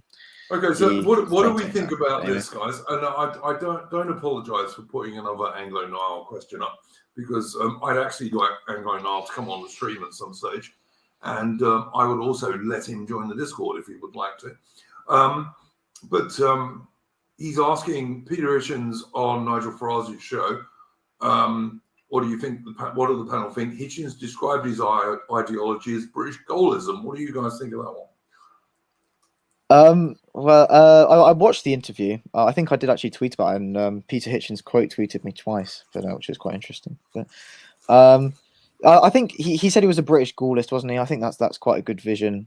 He talked about the Peace and Justice Party in Poland, which I think some people have sort of called him cowardly for not endorsing. I think he said he likes a section of them but doesn't want to endorse them because he thinks they're too not anti-liberty. I think it's because he doesn't want to be associated with the kind of right-wing, sort of governments in Poland and Hungary, which is a bit cowardly. I suppose I think probably the biggest aspect to the sort of the debate they had on GB News on what Talking Points thing is called is, I suppose, Hitchens sort of has the more elitist view, and I think Farage has more of a populist view. I think in terms of their core beliefs, I know a lot of people say that Farage isn't. I've heard people say at least that Farage isn't he's just against illegal immigration. He's not against legal immigration. He's not an identitarian. He's not a nationalist. He's just like a Thatcherite. I don't think that's true. I think he did actually say on the program that in his view Brexit was about borders and identity. Which it's a correct statement, but it's not a kind of statement that someone who didn't care about those things would make. I think I like Farage. I to an extent consider myself a Farageist. I think I don't know, but I like Peter Hitchens as well. I think he makes good analysis. Yep. I think the reasons that Hitchens doesn't like Nigel Farage is more than what he thinks Farage is, which is sort of, I don't think Hitchens likes demagogues, which is sort of from a more liberal perspective. Well, to bring it back to what we've been talking about, and the last point in the article we were talking about, I think that in the sort of broad tent of the right stuff, I think Farage and Hitchens can quite easily coexist. Yeah, because I think they probably agree on more than they disagree on. Yeah, I think Hitchens, from the way that he was looking at Nigel, it's very clear that Peter Hitchens doesn't like Nigel Farage at all. I don't think wholly for good reason. But yeah, I think what do you think about? Sorry, carry on. Well, I think he sees him. I think he said before that he thinks that Farage is not pushed hard enough on some things and thinks he's too socially liberal, and he thinks he's safe. I agree. But I mean, I'd say he's probably more conservative than most people, so he's a bit of a weird person to pick on for that. Yeah.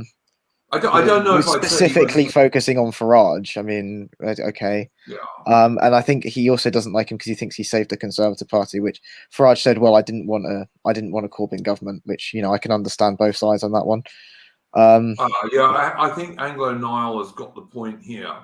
Hitchens hates that Farage supports the decriminalisation of drugs. I'm not sure. I think Farage did at one point. I'm not sure if he does currently. Well, look, I know that if that was the case, that would certainly make Hitchens hate Farage. And to be honest with you, it's the one thing I'm not in total agreement with on Hitchens.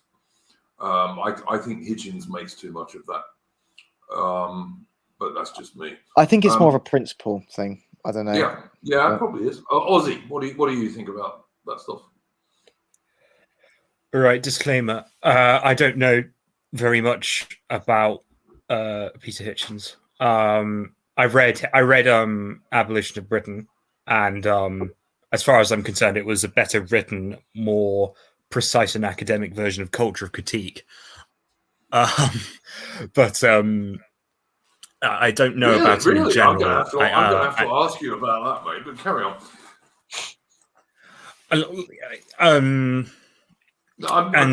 So I can't really. Carry on. But I didn't really see the interaction between the two. I can't imagine that them disagreeing with something on a show is going to cause the most immense amounts of damage. It's I don't think that's a very big issue. I mean, politically, I probably am closer to Hitchens because I have a much more paternalistic view of how to govern a nation, and I also suppose I have that I have that old romantic vision of the old British town, naive as that is, so. But if those two have a disagreement, they have a disagreement, and as far as I'm concerned, I think it can only be a good thing if people from different segments of the right come and start talking to each other, and the non-Spurgy ones, I should say, because when you have the Spurgy ones, you end up with Charlottesville. Could I just say, carry on, guys, carry on. No. Well, I was just about finished. All right, I just want to address a bit of a discussion that's going on in the chat. Natman Prime, I am not anti-American. Okay, I'm not. I'm much less anti-American than many British nationalists. But this is a British nationalist channel, and there aren't all that many of those. There are lots of American nationalist channels, and some of them I follow. There are some good chaps doing good stuff about Americans. And I absolutely support nationalists and patriots in America, and also in Germany, and also in France. But I am not American or French or German. And that is the only thing I would say. And because there are so many American channels and so few British channels, I try and keep this one concentrated on Britain and also the old Commonwealth. I am very happy to talk about Australia, Canada, New Zealand, and even to some degree South Africa and stuff like that. But I'm not anti-American. It's just that there are a lot of other channels dealing with America. And that's my view. So that's just to this little argument that's been going on in the chat. I've got to ask Ozzy, how you think was it the Abolition of Britain you were talking about? The Peter Hitchens book? Yeah. You reckon that's a better written version of Culture of Critique? Well, I've got to ask you. I've read both of those, so I've got to ask you how you think they are. Oh, really, you related. Naughty boy! How do you think they're related? The overarching theme in both of them is that there was, K-Mac's approach was he focused on a particular group who shall not be named, and basically said, well, they're the reason. And Peter Hitchens takes a more encompassing approach, and he's less concerned about the early life section of these people, so to speak, and he's more concerned about their intentions, how they got to the place where they were, and one of the big core themes of both Abolition of Britain and K-Mac's work is that they basically say, well, look how there was a top-down change in the culture of society. Sure. And a lot of this came from an academic perspective. And in the UK, this is very much discernible because you can see changes in how the exams, how exams were written, You know, the change from the O level to the GCSE. You know, you can have a look at some old history questions from like the 1960s and compare them to more modern history questions, and they're just. I mean, so for my history, I did owe an A level, so yes, I remember they were actually quite serious exams. So because like for me, when I did my GCSE history, the biggest question I had to answer was about Nazi Germany. I mean, which, you know, is almost, you know, to me now, internalizing it is like, well, why aren't I a person of British origin who is trying, you know, the idea of studying history would surely be to understand the concept and the roots of you know, the people who gave you birth. And so why am I talking about some weirdos in the mid 1930s? And like, there's no other way of putting it. The Nazis were just complete fucking weirdos, and anyone who disagrees with that can frankly get bent. And that is true even like, compared to the Italian fascists, by the way. Yeah. But anyway, the main point of that was that, like, you ask, and history is of course not the only example. It's just the most obvious, and it's in many ways history is the most obviously linkable, because the way people talk about history is also the way a culture views itself, and so to see how that changed over the period of abolition of Britain, which it encompasses, is quite interesting to say the least. Yeah. What I would, and K-Mac does it in many ways, although he focuses less on secondary education, he focuses more on tertiary education. But either way, I think they are basically approaching the same subject matter, but one is doing it from a more clear-eyed approach. So. I would say, look, I remember doing my history O level, which I got an A in, by the way. The two parts of it that I mainly remember is I had to come up with rating the British Foreign Office, the Royal Navy, and the British Army into their importance in Britain winning the Napoleonic Wars, with explanations. And then I had to look at the Crimean War and talk about the new things that came out of the Crimean War. I remember those. And like both of those questions, if you didn't understand the subject, you couldn't have answered them, which is why the O level used to be quite a serious exam. Because if you had no idea about the Napoleonic Wars and Britain and the Peninsula and Trafalgar and all the rest of it, and the various coalitions, and you didn't understand anything about the Crimean War, you simply couldn't have answered those questions. So you had to have some understanding of it, and from what I understand these days, like, you know, you can do some pretty superficial reading and pass GCSEs.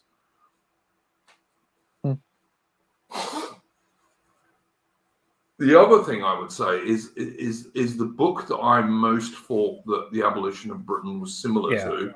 And sorry, I mean, I think it. I use this as. Cool.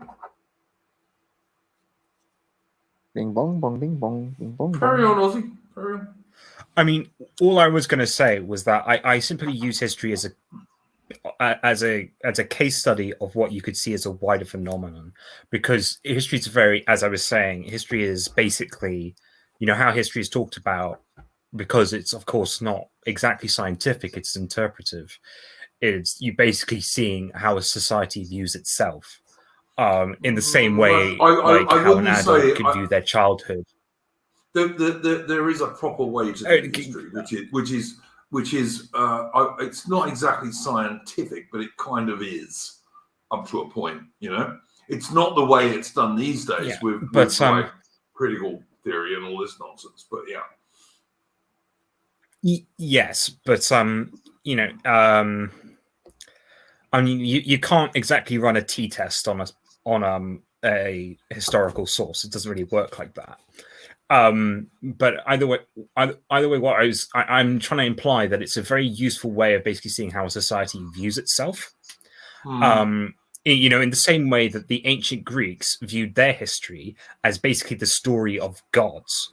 They were descendants of inbreeding among normal I'd say, humans. I'd say gods. I'd say that was more myth than history. I mean, by the time you get to by the time you get to Greeks actually writing history, like history of the Peloponnesian War and stuff like that, then they're actually looking at history very much like us.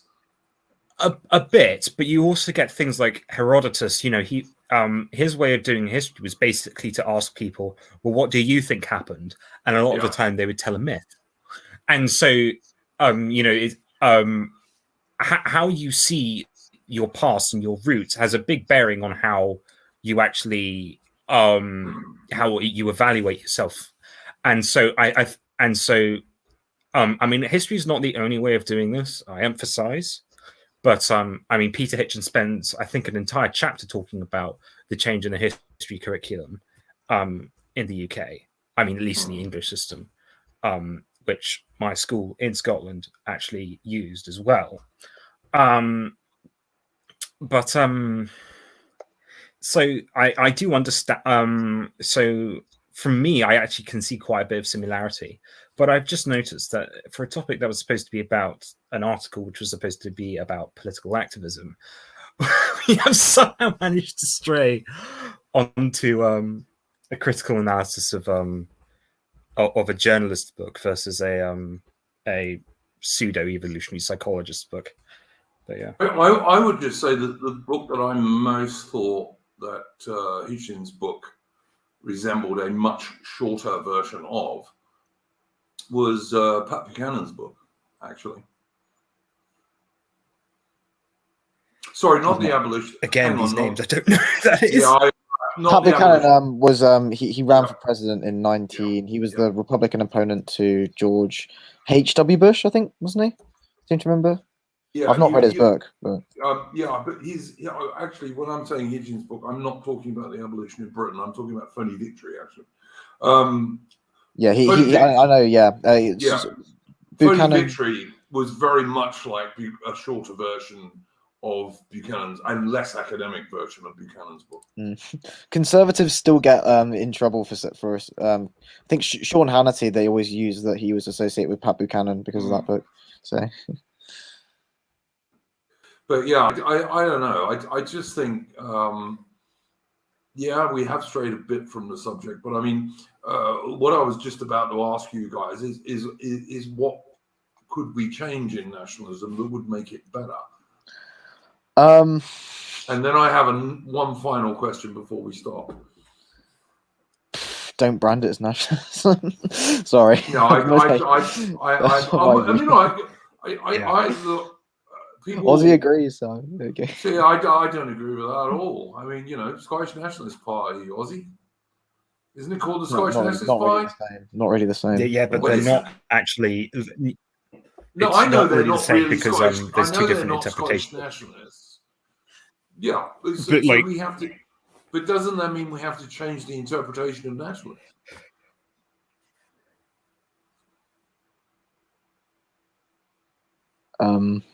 Silence. I think it's very hard to change the interpretation of something when you're on the losing side. Yeah, and we are losing. That's for sure. Uncertain, but we are losing. I agree with that. Sadly, but I think that's what we've got to try and do. And yes, I know Anglo-Nile, the Scottish National Party, are not nationalists. I'm well aware of this, and I think Ozzy, who's a Scotsman, is even more aware of it than I am. But I'm just pointing out that like there's a Welsh Nationalist Party, there's a Scottish Nationalist Party. I cannot really believe that it is beyond the ken of man to have nationalism kind of not associated with Nazi LARPing, etc. And I think half of the stuff in this article is talking about not letting that happen, isn't it? Yeah, I think you need to find a message that relates to people, like what the anti-SJWs like fucking Sargon were doing in 2015, 2016, on relating to people on that level. you need to find. It needs to be again. You need to push people away from the mainstream to an extent, because I think a lot of people basically still basically support mainstream parties essentially, and basically accept mainstream narratives. I think that's changing. I think over COVID, I think it's changing. But Yeah, again, I think so too, yeah. even as I pointed out at the beginning when I was on earlier, the state of dissent in the UK, even non-nationalist people like Lawrence Fox, David Curtin, is in the floor. I mean, losing to Count Binface, you know what I mean? Yeah. So no, I do think one of the problems that there is that a lot of in inverted commas normies in the UK don't even know about alternative parties because they get so little coverage in the mainstream media. Again, you need like a Farage figure or something. I think Farage was good at getting coverage for UKIP, wasn't he? Mind you, it took 20 years, but well, it took 10 years, and then he just built it, and then he just walked away, which I never understood. But well, the one thing that Hitchens was right about, I read an article that he wrote about UKIP back in the day, and he was basically saying that even if it succeeds, it's not going to go anywhere really, and he was right about that. It got the Brexit thing, and then didn't even really achieve that. I think there were some toxic personalities in UKIP on their national executive committee and so on, but I think had Farage wanted to do so, he could have sorted that, and he just decided he couldn't be asked. Yeah, he set up the Brexit party, obviously, which did win a national election, remind you, but. Yeah, I know, but I have a few problems with Farage. One of them is that one of them was recently endorsing Tony Blair for dealing with the China virus. Didn't understand that at all. I didn't understand that at all. So yeah, I mean, all right. All right, I got a final question because I want us to stop at about 2 hours. Do you, and I'm going to ask both of you this, is Alexander Johnson a conservative, Royal Oak? No. He's like he's not even really, I don't even know what he is. He's just someone that gets pushed about by people, I think. I don't know. But you wouldn't describe him as a conservative. You describe yourself as a conservative, yeah? I'm a conservative, yes. Yeah, okay. I wouldn't describe Alexander Boris de Pfeffel Johnson as a conservative, no. Good. And then you and I are totally agreed on that one. Ozzy, what do you think? Is Alexander Johnson a conservative? I mean, I suppose it depends what. I'm going to sound like Jordan Peterson. It depends what you mean by conservative. I would say that he is a normative Tory, but not a real Tory. And what I mean by that is that, like, in the original idea of Toryism, he is nowhere near the mark. But he has been associated today, in which you're basically like you're a pragmatic party that's always chasing the vote, and all you know is that you're right wing of Labour by some amount. Yeah, he is a Tory in that sense. Is he a conservative? I don't know. Do you think Jordan Peterson's a conservative? Because you brought up Jordan Peterson, then would you describe him as a conservative? Good question. I think he's conservative on some issues. That's my view. I'd say he's sort of a classical liberal leaning in. Well, mind you, classical liberalism and again, the liberalism and conservatism are probably the two most similar ideologies at their core. Obviously, they've changed over time. See, I think that's what they mean. Just my own opinion, I'd say Jordan Peterson is a social liberal. He's not an extreme social liberal, but he is a social liberal.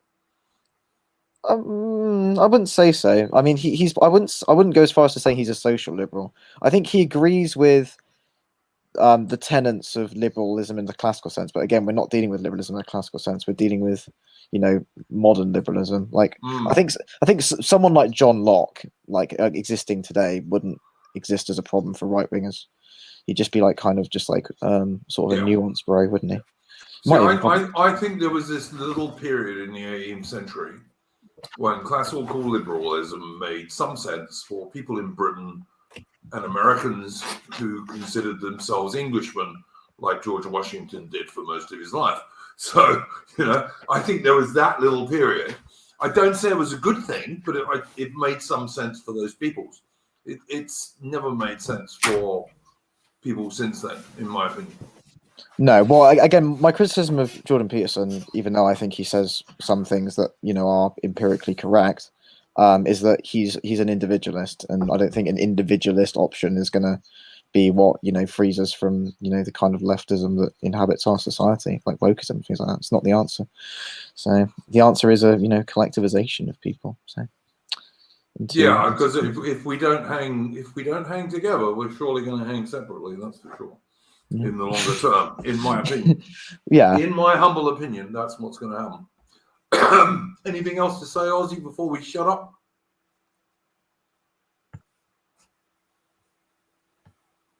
Oh, I think his mic's gone, mate. Oh, is your microphone? Hang on. I'll hang on a minute just in case he comes back then. You might have a final word that's vastly important. Am I back? Yeah, okay, you hear. Yeah, we can hear. Yeah, I'm sorry. My connection's a bit buggy because I have to change location due to family issues. Okay. But I'm in I've not got a good connection at the moment. Jordan Peterson is, with respect to his approach to government, a liberal, but with respect to his approach to society, a conservative. And that's all I really have to say about that. Again, it's sorry. So I'll just add, he a liberal in the terms of like 19th century liberal, not in terms of like modern liberal, I'd say. But... I disagree with that. I tend to think he's a modern liberal as well, but that's just me. I mean, he described himself as a classic British liberal, but like, I don't know. There are certain sensibilities. Like, I don't think classical liberalism, in its original sense, would have allowed for broaches against human nature. And Jordan Peterson is pro the alphabet soup. So, is he? Yes. Yeah, he is. So, regardless of how we feel about that, like, I mean, one of the things I will say on him that I think is very impressive is that he takes a very, very traditional stance towards human relationships, how we should interact with each other, and how you should view life. To his credit, I think that's a very, very healthy perspective. I think it's healthy to basically say to women, for example, realistically, you cannot have it all. You cannot be a senior partner at a firm and have 5 kids. And the other thing he said to young people in general is that, like, you need to stop viewing life as a blank check, and you need to start viewing it as a pot you need to contribute to. I think those are two very because the tragedy of Sisyphus is in many ways kind of very essential to how a right winger should view the world, because we the central philosophy of not necessarily conservatism, but rightism, I guess is the term, is basically this idea that the world isn't fair, get on with it. And if it ain't broke, don't fix it. Yeah. And I think in that sense, he makes a very convincing case.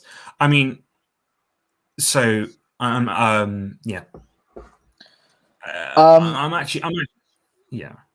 I'm sorry. I forgot what I was going to say about. I think in terms of his personal views, as opposed to what he espouses publicly, I think it's quite likely that in his personal views he's more collectivist than what he comes out with. I think the reason he comes out with very individualist things is because I think he sort of sees it as some kind of self-help thing. I think in terms of his personal views, I think he may actually not be as individualist as he lets on. Clean your room, Bucko. Clean your room. all I'm going to ask you to do that is that there is a video of Jordan Peterson basically. This is actually another big problem I have with Jordan Peterson. He cries very easily. I don't like men who cry easily. Well, he's an intellectual, yeah. so it's to be expected. No, but men shouldn't cry. Men should cry if you're going to do it. If they cry at all, they should do it in private, and they should do it as the very, very last thing they ever do about something important, like your father dying or your dog dying or something that really means something to you. And you the film has to be really in private, and do it in private. No, you don't cry. I'm joking. I'm joking. Don't cry at films. You're pathetic. Yeah, if you do that. yeah. Women cry. Women cry at make-believe movies. What I was gonna say is that there is this thing in which he starts reading about the fun. Like he's like, man, the importance of society is rooted around the individual. And he starts actually crying. That sounds like Kermit. It doesn't sound like Jordan Peterson. That was like Kermit. Mind you, he does sound a bit like Kermit, doesn't he, Jordan Peterson? And he starts actually crying, and he can't even keep his composure. And this is something that I think is really, really dangerous. I think it's really, really dangerous because a lot of men are basically, who've grown up with single mothers and don't really have an exposure to a father figure. A lot of people describe Jordan Peterson as their father.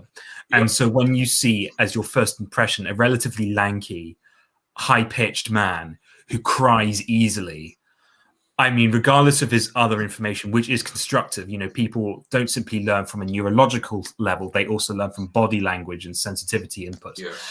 And that for me is like, That's not a good male role model. No, it's not.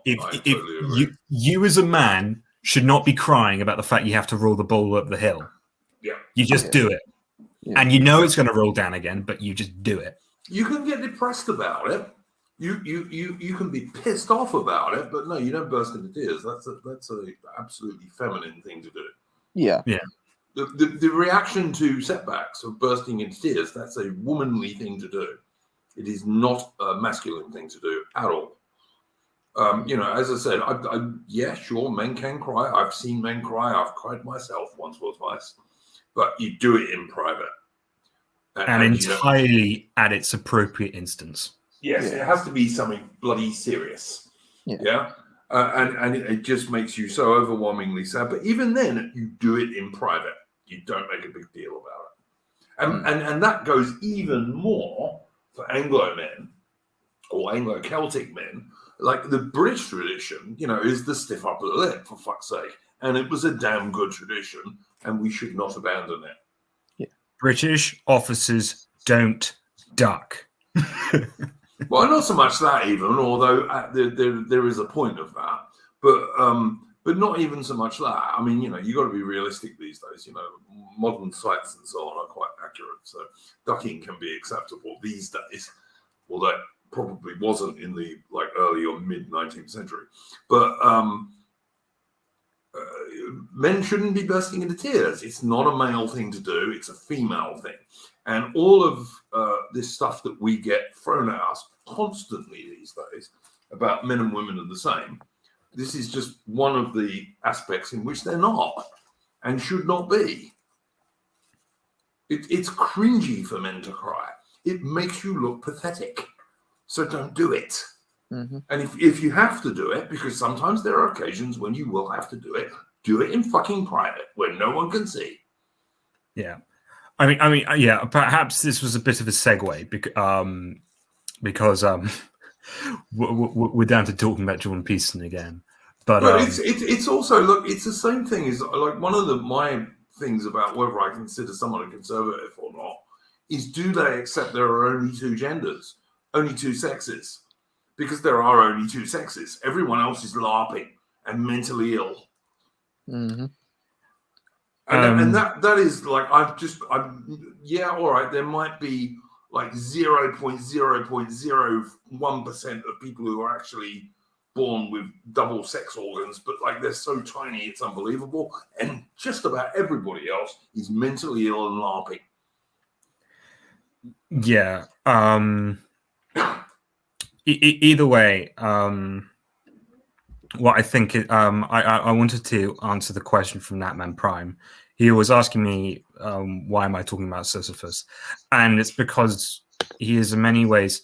I mean, I guess you could say the other archetypal male character is Jesus, but you know, it's a sort of like you're given an unfair burden that you didn't deserve. Get on with it. You know, the other one, you know, Jesus Christ, he lived a good life, and yet he still had to die on a cross in the end. It's the you know, it's these ideas that like you know, some really really terrible things happen, and you just get on with it. And this is you know, because the right wing view of the world is fundamentally that we are fallen creatures. We do not live. We're never going to live a perfect life. But it's on you to make it the best you can. Yeah. And there is an attraction to that sentiment. Christianity would not have gotten as popular as it was if that message didn't have some kernel of attraction to it. There is an innate feeling that most people feel like when it's like, you can change the world through your little things, the little things you do. But one of the big problems at the moment is that we are at odds with a very powerful ideology full of people who basically say, well, it is never your fault. Yeah. As opposed to the right, right and you should get prizes for participating. Yeah. As opposed to the right wing vision of saying, whether you think it's your fault or not, it is your problem now. You know, and again, like, I mean, I'm a religious man, so I can't really help it, but it wasn't Jesus's fault that man, you know, sinned, that we all did all this horrible stuff. But whether that happened or not, he basically said, right, well, I'm going to pick up that burden. Yeah. And whether you think that was real or not, you have to understand that that is a quintessential image of the Western world.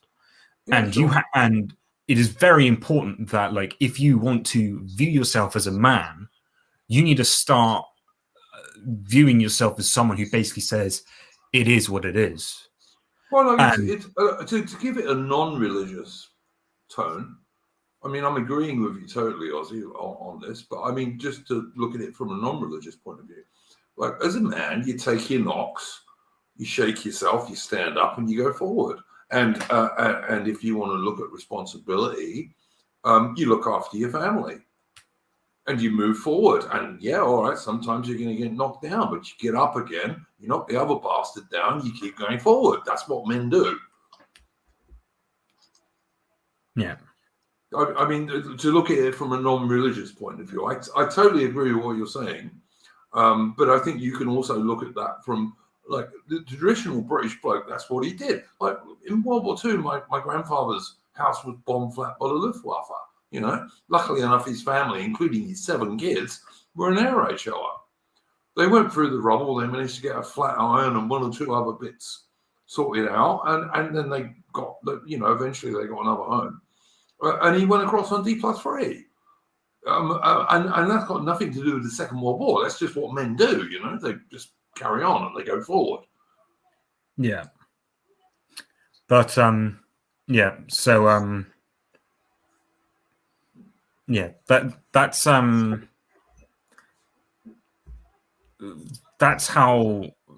sort of problem I see with Peterson and Petersonianism, is that there's, like, if you're appealing to some sort of, like, oh God, this is horrible, isn't it terrible? You know, they're encroaching on our speech, and that's like a horrible, you know, that's a horrible thing to happen. You are instantly presenting the other as the bad, and you're not looking inwards, and you're not.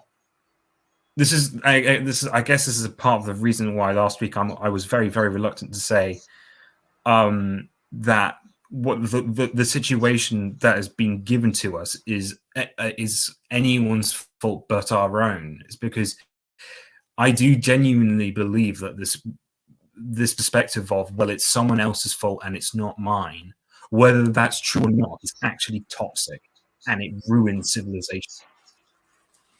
I think if you're going to talk about the particular thing we were talking about last week, which is lockdowns, false vaccinations, and all that shit, I think we're in a very difficult position on that one at the moment, because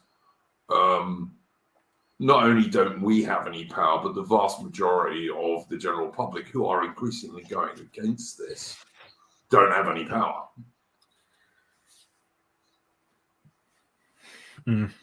Yeah. I mean, that's just a fact.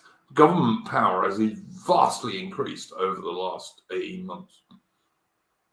Vastly. Yeah. And it's happened all over the Western world, and it's happened, in my opinion, honestly, deliberately. I don't think, like, to say it's just accidental is foolish, in my opinion. It's happened because most people have consented to it, to be honest. Well, but most people have just said, yeah, okay, maybe a 21st century serf. Yeah, they have. I agree with that. Yeah, they have. But irrespective of, that argument we had last week and all that, I think I just made the point, which is like, we let it happen. And functionally, that's you've got. I'm very much siphoned up to this opinion of like, it's our fault, because only once you realize, and even if it isn't your fault, if you start viewing it as your fault, then you are much more likely to put yourself in a position to do something about it than if you say, well, it's their fault, it's someone else's fault, because that requires no immediate action on your part. Yes, but on the other hand, you are talking about this society of, in inverted commas, individuals that all of the left and the liberals, including people like Sargon, totally support. Who does Sargon support? The individualism over everything else. Maybe. I think he's shifting a bit on that, but yeah, maybe. Well, he needs to shift the damn sight faster. I watched his. Did you watch his interview on the New Culture Forum? I haven't yet. I find Sargon difficult to watch, I have to say. But I will at some stage when I can really stomach it. Yeah. I do find Sargon very difficult to watch these days. I used to watch Sargon regularly, 8 years ago. I think lots of people did. Yeah. Yeah, but I mean, he hasn't moved very far in that 8 years, and that's his problem. But on the other hand, it makes him popular because, all these idiots who don't want to have to move their opinions can follow him and say, "Oh, okay, my glorious leader Sargon is still saying this." And Sargon ain't half as intelligent as he thinks he is, sadly. there are worse people, but I mean. Yeah. No, there are worse people. Don't get me wrong. I am not an enemy of Sargon of Akkad, or Carl Benjamin, as he now calls himself. But I just think he has hardly moved in 8 years, and I don't understand some of it. I'm not sure that's true. I think if you watch the New Culture Forum interview, he said that he thinks that people who live in England or English people have a moral right to England, and a few years ago he was saying he doesn't believe in group rights, which those two views seem to be quite antithetical to me. But I don't follow him particularly closely myself. Okay, so he's moving a little bit, but then don't forget he's saying people who live in England. And he's saying he said ethnically. He said that he think in his view, ethnic English people. Ethnically English people. Fair enough. I'm pretty sure that's what he said. You can go back and have another look. But I will check it at some point. That seems to me quite antithetical to the idea that he doesn't believe in group rights, which is like, oh yeah, I don't believe in group rights, but also ethnic English people have a right to this. That's kind of group rights, isn't it? So. I mean, I don't personally like or dislike him because of his political views. I actually find that very. I would hate to be alive not being able to be friends with people who are too politically different from me. Yeah, I agree. But I hate him because of how disgustingly smug he is, and he thinks he's a very smug man. Yeah, and he basically thinks he's like the smartest guy in the world because he read 2 David Starkey books. And it's like, I always say I think he would make a very good deputy manager of a second-hand vacuum store, but that's just me. Sargon of Applebee's. Yeah. No, I just think he's a midwit, and like I don't hate the bloke. He says some sensible things, but he says a lot of stuff which is crap. And Ozzy is entirely right. He's a smug bastard. I had a good afternoon when he came down here, though. That was all right. Big up to Saigon for doing that. So did you actually get to meet? I didn't like. I think I shook hands with him. I didn't like speak to him. But, Oh, right. Did you tower over him? I think we were about the same height, but this was several years ago. So I'm 6'1". Oh, okay. I do have to admit, you must have been a child because I was. I think it was. When was it? It was 26. I remember because there was the girl that threw the milkshake at the bus of Gerard Batten. I just like saw her the next day. Yeah. Just randomly on my way to college. You were a boy. And you were about I was. I think I remember because I would have been in sixth form. I think I was year 12. So, I mean, so I saw him. I didn't talk to him, but I saw him in 2019. So I would have been 19, which is a relatively simple number to calculate for me. But this was during the Brexit deadlock, and I came down to Westminster, and I just remember seeing him. He said to this huge crowd. He said to his YouTube audience, like, I'm going to be in London, be with me there. And so I was like, well, I might as well. I'm in town. I might as well see what this guy's like. And I go in and I see him talking to 3 other people. No one else is crowding around him. And he's kind of short. And I shouldn't knock on someone because of how short they are, because they can't control that. And I myself am 5'11". But like, perfectly reasonable height, 5'11". I know, but if you talk to an average woman my age, that's basically manlet deluxe. I wouldn't say. I'm not sure if I agree with that. I'm 6 foot. 5'11" is a bit above average, I'd say. I'm tall. I'm quite tall, but I'm meaning it. But I just saw this, relatively short guy talking to a relatively small audience, and the thing that I noticed the most was how sweaty he was, and it's just like he's a bit more in shape now. To be fair to him, I think he is much more in shape these days. But I just remember, for me, that encapsulated never meet your heroes. I mean, he wasn't a hero at that point. I used to be a big fan of him back when I was like 16, and during the 2016 American race and all that. But so by the time I was, I was a big libertarian back then. But like by the time of 2019, I was a bit more edgy. But there's something about meeting a YouTuber. There's something about it, like you just realize that they're like, actually, these people are just, they would be. I mean, they're people that have spent time making YouTube videos. They're people like same as you. What do you want me to say? What do you expect? I mean, he calls himself Sargon of Akkad and makes videos about why he doesn't like feminists on the internet. Like, I mean, does kind of fit the phenotype.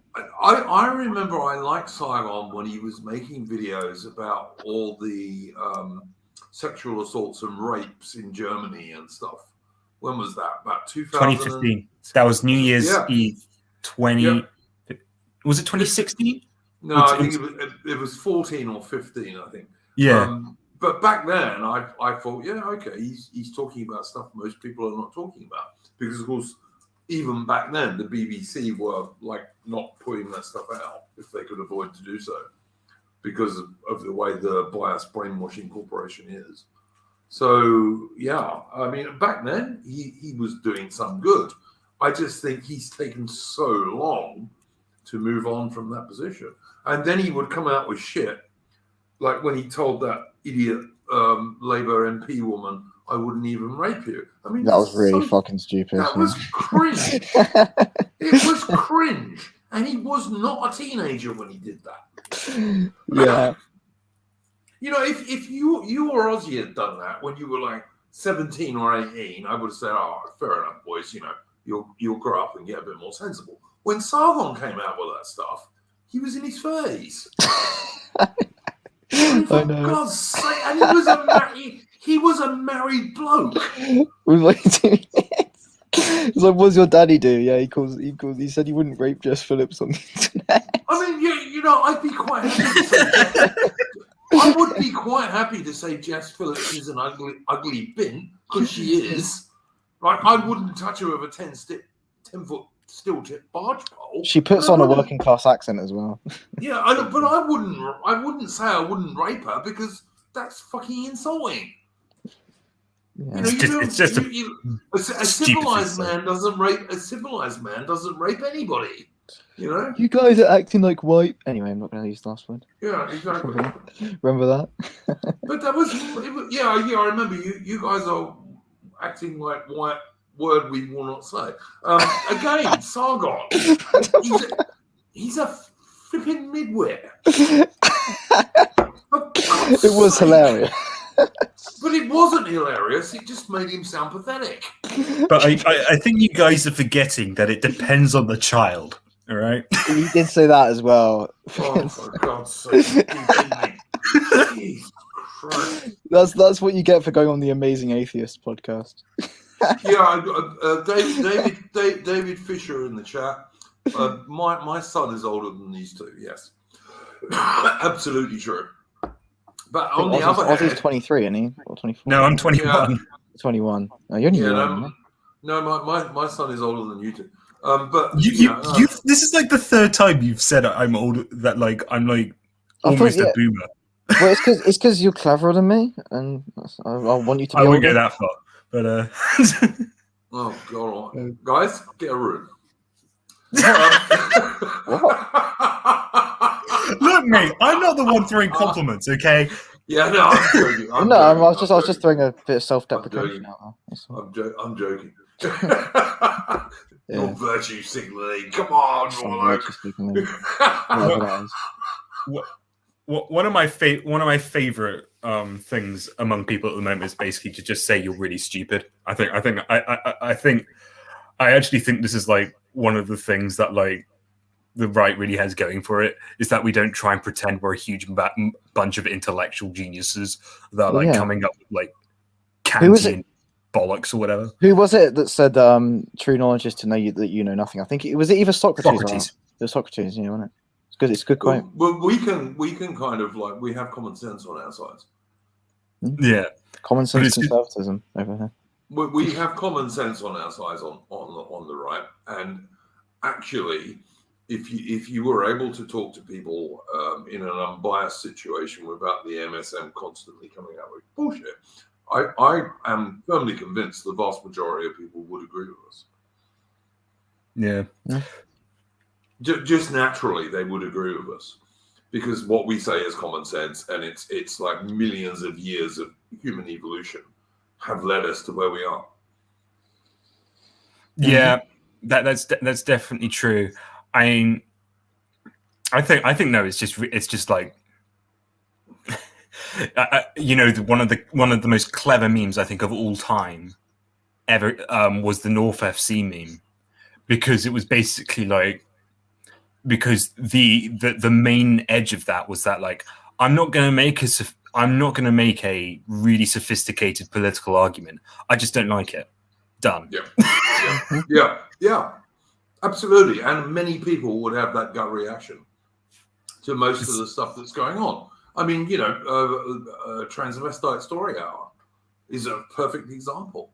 Like, the overwhelming majority of people would not think that was a good idea. Yeah, you get like things like Marxism, and like Marx wrote 3 unreadable books on his understanding of capitalism that like no one can read. I know for certain I can't at the very least. But like, there's such a difference between that and someone else just saying, well, he's got too much money in it. Like, I don't know. Yeah. It's just one approach just seems so much more natural and human. And commonsensical, yeah, absolutely. One final point before we close, guys. I was watching Z-Man, or I guess he's American, so I should say Z-Man, his latest podcast on YouTube, which I thought was really good, and it was about neocons. And he goes on at the beginning of it. It's one of his best podcasts. I don't always agree with what he says, but this is one of his very good podcasts. And he goes on about, he's talking about the Trotskyist to neocon pipeline, which there certainly was. And just to give two British examples, Christopher Hitchens, Trotskyist, ended up being full-on neocon, and a perhaps slightly less well-known example would be that vile traitor, filth, Tony Blair, Trotskyist at university, and as the leader of the so-called New Labour Party, absolutely a neocon, really.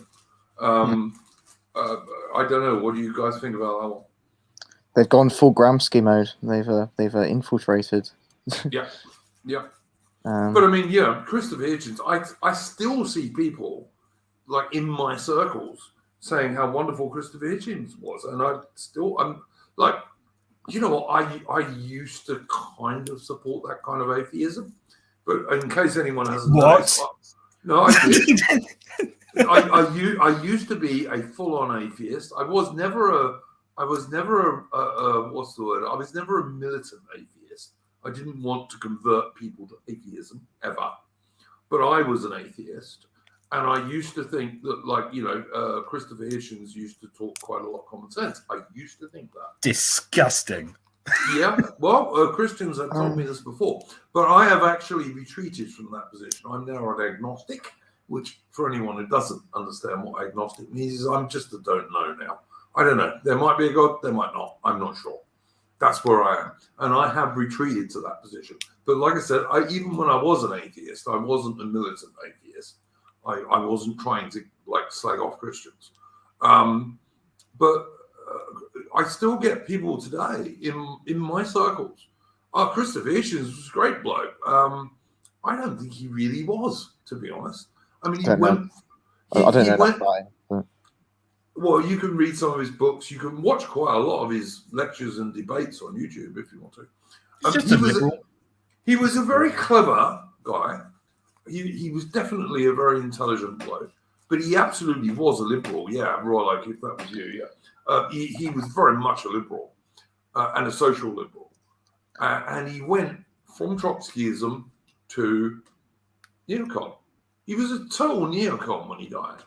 I seem to remember the only thing that I do remember about him. Sorry to interrupt. The only thing I do remember is that he said his political inspiration was Rosa Luxemburg, who was obviously a communist. Yeah, yep. Like I said, he was a Trotskyist, and he was a Trotskyist for a long time before he became a neocon. And one of the things that this Z-Man video podcast on YouTube points out is that in America, lots of people went from being Trotskyists to becoming neocons. And Mango, I don't know if this is true. I'd have to go and look at this. But Mango in the chat is saying his last interview, he reaffirmed his Marxism. Well, that wouldn't totally surprise me. Over here, yeah, sorry, Karen. I was just going to say, like I said, Tony Blair at university was a Trotskyist. And then when he was in charge of New Labour, well, look what he did in Iraq and Afghanistan, you know. Yeah, I was just going to say over here, you've got the example of Spiked magazine, which used to be Marxism, Living Marxism, I think it was called. And obviously you have Claire Fox, who still calls herself a communist, but obviously was a member of the Brexit Party. Yeah, a few other people as well. Brendan O'Neill's one of them. Yeah, Sort of like who were, I think they're libertarian socialists, to be fair. They're not like full communists, but I would just say to Natman Prime in the chat, Blair claims to be a Catholic. Yeah, well, a lot of people claim to be a lot of things, but I'm not sure, like, if Blair really is much of a Catholic. But you know, he can say what he likes. He did some very, very naughty things while he was converting to Catholicism, but that will take us off track. All I was going to say was that I think neoconservatism is a bit of a misnomer. Because, I mean, sure, the Republicans advocated for it, but neoconservatism at its core basically says the ultimate good of human civilization is creating a quote free society. Spreading globo homo. Yeah, and the best thing you can, and one of the best things you can do is spread that quote freedom to other countries. Yeah, it is quite. It's a sort of proto globo homo, I suppose you can say. I mean, I remember an idiot British woman in Afghanistan in this little tiny mud hut trying to teach these Afghan women about feminism, and I just broke up because laughing because it was so fucking ridiculous. You know, and that's why we got 600 blokes killed in Afghanistan and Iraq, and hundreds of thousands wounded and maimed. And now you got the Taliban back. and now the same people who were there before we arrived are taking it all back. Surprise, surprise. And Some things never by change. by Christmas it'll all be Taliban again. But and that was worth 600 good British men, was it? No, it fucking wasn't. The funny thing is that the neoconservative vision of history, and you know, this goes back to the way I said that history is the way societies view themselves, is actually very Whig. And for those who don't know, the Whig view of history is basically that human civilization gets better over time. It is the liberal paradigm. Yeah, the liberals came from the Whigs, for anyone who doesn't know. Yeah. But the neoconservative view of things, you know, Francis Fukuyama, who's a very good political scientist to his credit, said that civilization, history ended at the end of the Cold War because the apex predator was the United States, which was supposedly the apotheosis of a freedom-spreading machine. Of course, and you know, it's very funny because you know, supposed conservatives like Ben Shapiro say that the ultimate good that you can have is a free society in which I can buy and sell what I want, and these things the idea is that civilization has progressed from the times of, you know, silly barbarians in their little tribes over to this society in which we're all individuals who can buy and sell stuff. And this is the ultimate good of society. And so I think neoconservatism is actually a very cheeky misnomer for what is actually liberalism. It is... it's just ultimate liberalism. It's global liberalism. Yeah. All right. That segues onto something this segues onto something I wanted to give a plug to. There's a very good video I just watched. I did put it in Discord because I put all the videos I like in the Discord. But this, I'm going to put it in the chat so people can go and look at it. Really worth looking at. That's the one that I've just put up there. And it is called, for anyone who wants to find it, number 6, Barbarian Europe, The Birth of England. And it's by a channel called Sean Gabb, SEANGABB, all one word. The guy's only got about 773 subscribers, so not as many as he should have. It's a really first-class video, and I would strongly suggest people go and check it out. And one of the things he talks about in that video, it basically looks at England from the end of the Roman Empire up until it was fully Anglo-Saxon, so through the Dark Ages, really, I suppose. And one of the things he makes the point of is that Christianity did survive in certain places in Britain anyway, it was never totally extinguished. And also the pagans, the Anglo-Saxons, and I'm Anglo-Saxon for the most part, who came into UK, did they were actually capable of quite high art and stuff like this. They weren't these kind of mud hut barbarians that we sometimes think of when we think of barbarians, if that makes any sense.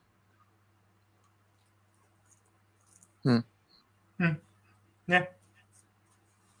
And also they fairly quickly went from being people who, according to this chap, and I think he's probably right, the initial Anglo-Saxons and Jutes came in because they were invited to do so by the Romanized Brits to act as mercenaries and stuff like that. And they fairly quickly found out, this is kind of a nice place, and we could bring our families over and probably take over quite a lot of it. And that's what happened.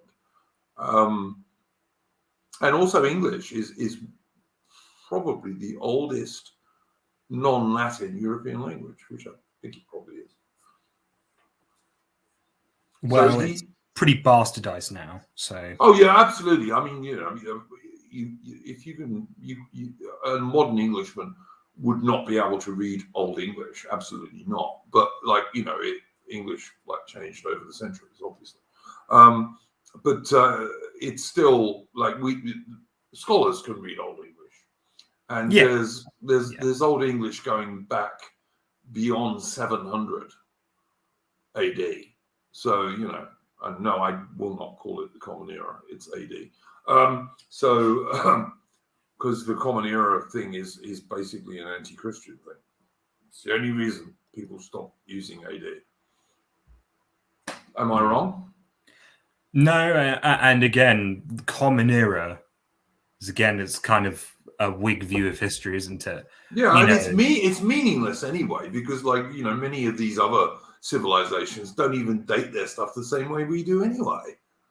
Yeah. So if you're going to base it on a Western calendar, well, it is Christian, from the year of our Lord, So, and as I said, I used to be an atheist, but even so, that's our cultural history. And, Common Era is nonsense. All it's designed to do is to make everybody else feel that they're equal to Christians. That's all it's for. Or rather to make Christians feel weaker, I guess, would be more accurate, I think. Yeah, it's just trying to secularize everything. But I mean, I was also just going to say that Common Era implies that, I don't know, it's before the Common Era, the uncommon, it makes it sound like it was wild and that everything becomes more civilized and therefore better over time. Which is not true either. To me, it kind of sounds a bit Whiggish.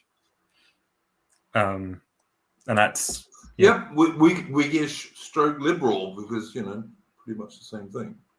Yeah. David Fisher in the chat is saying there's no evidence of any major battle between Anglo-Saxons and Briton Celts. Actually, that's not true. There are evidences of quite a lot. I don't know if I'd call them major battles because there weren't big armies in those days, but there were certainly battles. The DNA evidence is unraveling the consensus that the so-called Celts. David Fisher, I don't agree with you at all, mate. I really just don't agree with you. I can speak for the DNA. I can speak for the DNA evidence. Yeah. Carry on. So the highest. So the first thing you have to realize is that the Anglo-Saxon, the genetic legacy is tiny because the descendants of the Anglo-Saxons were almost completely wiped out by the Normans. Hang on, whoa! That's not true. No. Give me a second. Wait. Before you go on, because maybe you and I have a huge disagreement here. As far as I understand it, the DNA evidence of Anglo-Saxons in modern Englishmen, I'd say that, is somewhere between about 25 and 40%. And actually, in the east, it's high. In the east of England, it's higher than that. Where I came from. You are correct, but thank you. What I was about to say was that the Anglo-Saxon perforation of their DNA into the overall British genome was pretty minuscule. I mean, and what you basically had was you had a ruling class of the Saxons. And then the Celts were basically the underclass. or the peasantry. Yeah, but there was a certain amount of what we would nowadays call ethnic cleansing in places. There was also quite a lot of forced breeding with, shall we say, original Britons, because that's what happens when warriors take over villages. And yeah, they did not penetrate. It wasn't that people were forced back. It was that they didn't penetrate into Cornwall. They didn't penetrate into Wales. They didn't penetrate into Scotland very much, or even some of the northwest parts of England. They had more success in the East Coast than they did in the West, because the East Coast, of course, the native tongue of this area is Scots, and Scots is, of course, basically Middle to Old English. Because when you say Scots, you're talking about Lowland Scots, really, rather than Highland. Yeah. Well, the Highland Scots isn't Scots; it's Gaelic. Yeah, absolutely. And I say Gaelic because that's how they would say it. They wouldn't say it like the Irish say it, Gaelic. It's Gaelic. Most people don't get that, though, Ozzy, like I found. Yeah.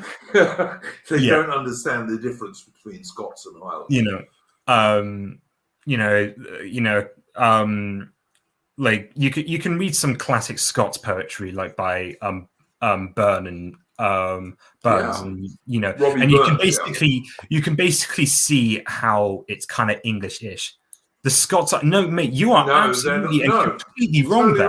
Totally wrong. You are completely wrong. So the Kingdom of Fortriu, which is one of the kingdoms, was not the same as the Kingdom of the Picts, which was not the same as the Kingdom of the Scots.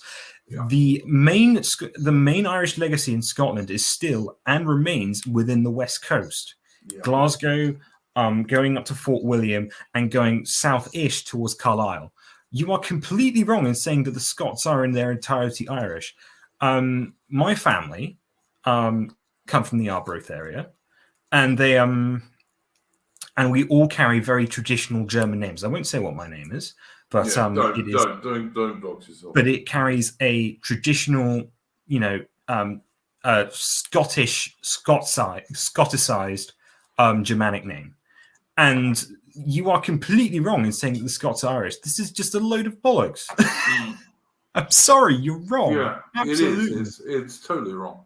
And I mean, even look at religion, if you like, in later days. Like the Lowland Scots were Calvinists. The Highlanders weren't.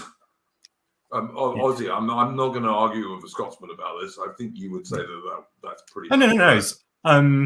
I mean, part of that is to do with the fact that I can't say the term properly. Napoleon would be able to say it because he is Gaelic. Yeah. The Gaelgachad, I think it's its name, which is basically the Highlands and the Islands, is really, really hard to get into. There wasn't really effective government in the Highlands proper until. Hang on. Can I just ask you, Ozzy?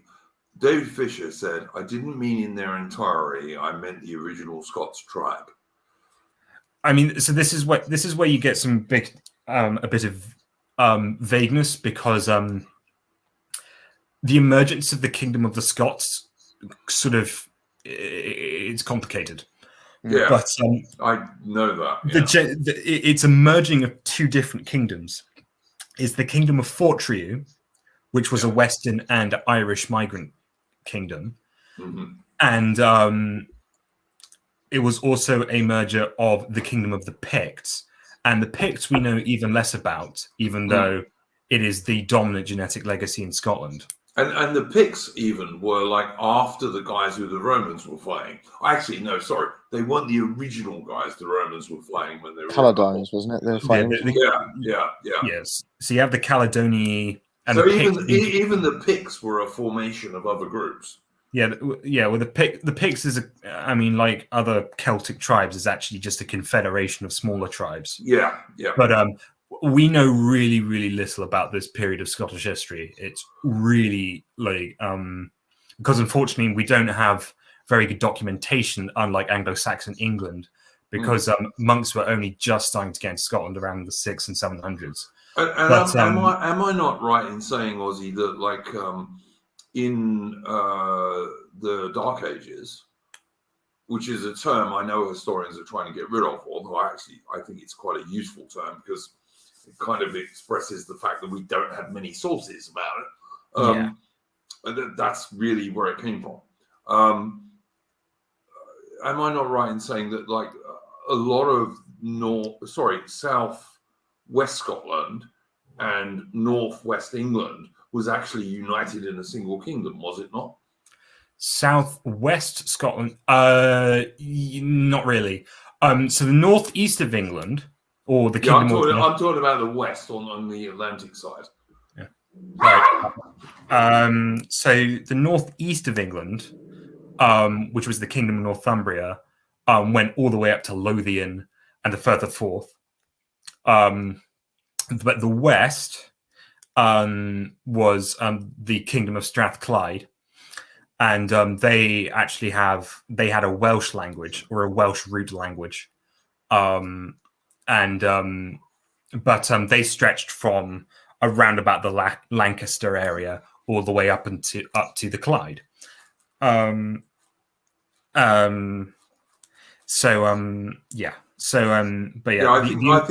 think that's what I was talking about. Like there was that period when they weren't Saxon. They were. No, I didn't say they were Saxon. I never said they were.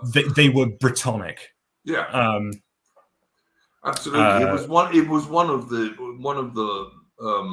last of the large British kingdoms. Prior to the Anglo-Saxons. That's really what I was talking about. Yeah. But the first king of Scotland was the first famous king of Scotland was a man called Kenneth MacAlpin. We don't know too much about his origins. Famous. Mac would imply Gaelic, but Kenneth is a Germanic name, so it's a bit confusing.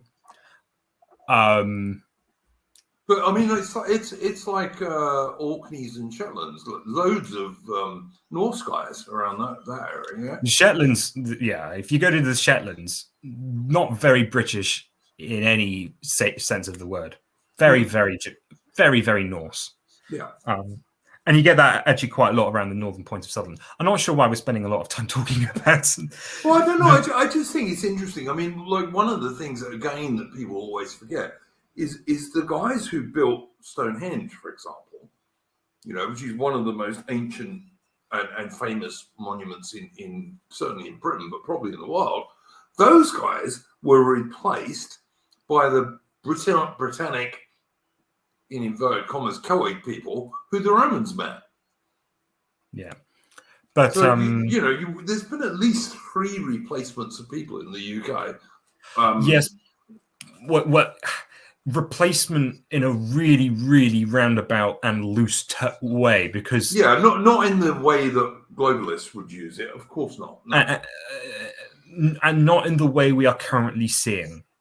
What you basically saw back then would be you would see a few tribes of people, and I really mean a few, like maybe a fifth of the size of the original population, and they would normally turn out to be economically dominant, and then they would turn into the upper class, and they might be more reproductively successful than the average person, and that's how they left the genetic footprint, which is how the Anglo-Saxons ended up being the ruling class. You did not see a widespread, huge genetic impact occurring in a period of 10, 20, 30 years, which is what a lot of modern people would try and have you believe. Listen, David Fisher, I'm going to have to disagree with this totally. The Romans did not genocide the Gauls. I'm sorry, they didn't. Caesar claimed to have killed huge numbers of them, but I think he exaggerated a bit. He did not genocide the Gauls. Maybe the Franks did to some degree, although I suspect, as Ozzy was saying, in the case of Britain, there was quite a bit of interbreeding as well. But no, the Romans did not genocide the Gauls. That's absolute bollocks. I'm sorry. Yeah. But I think the main thing, and the thing that I would leave this part of the conversation on, is that across Britain, the British genotype is really, really distinctive.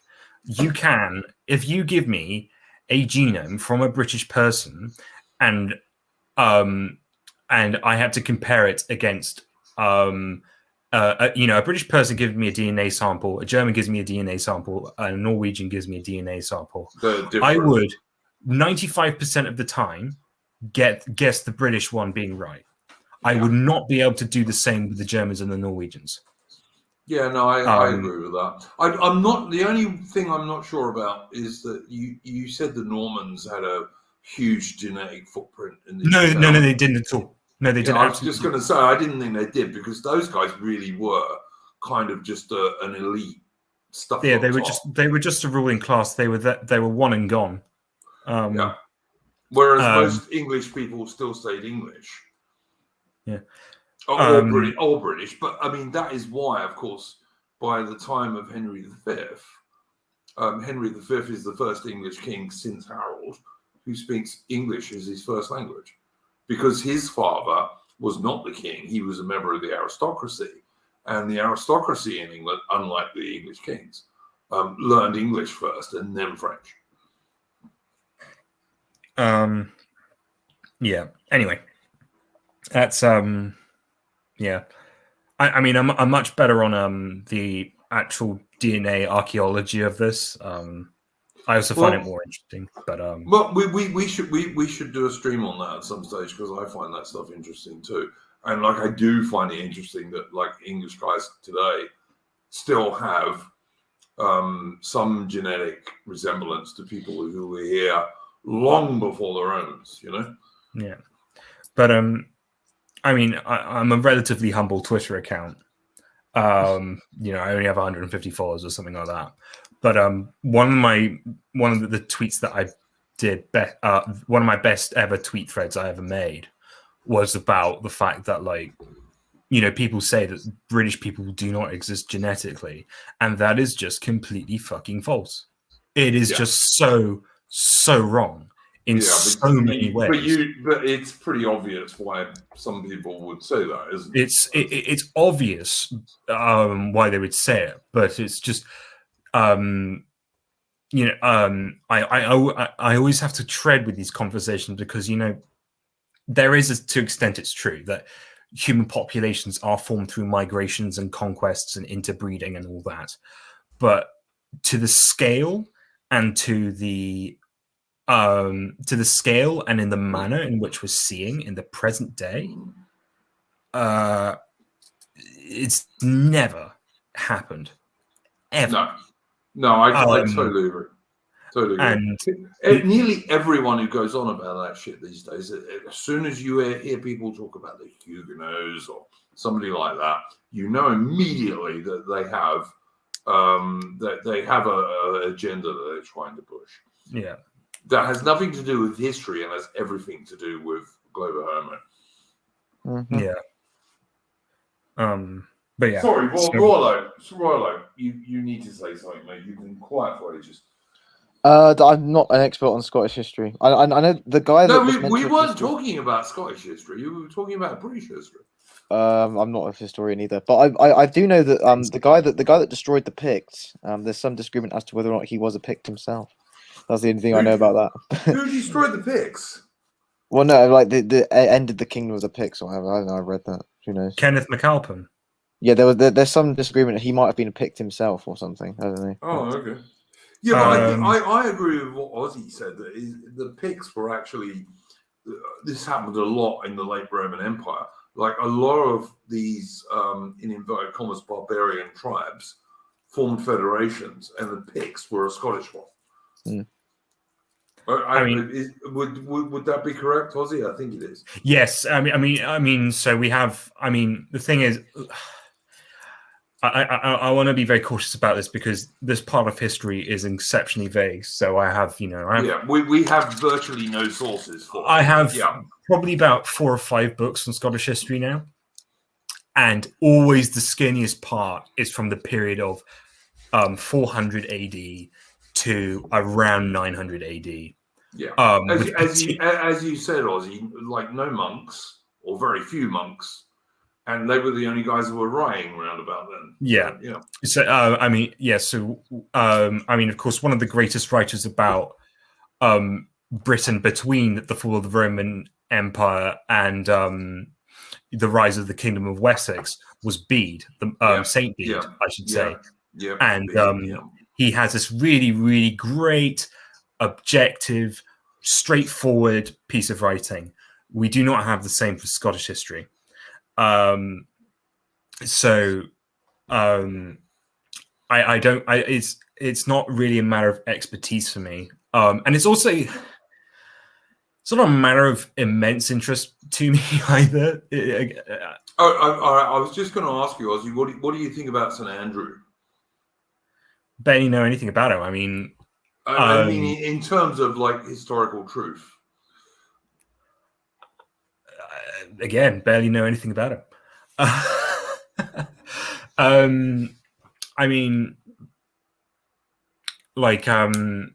It's the same with St George, really, isn't it? Because it's like there's of course the old English mythology of St George, which is in many ways I think a much better story than what we're normally told, in which he was a knight who went around the world hunting demons.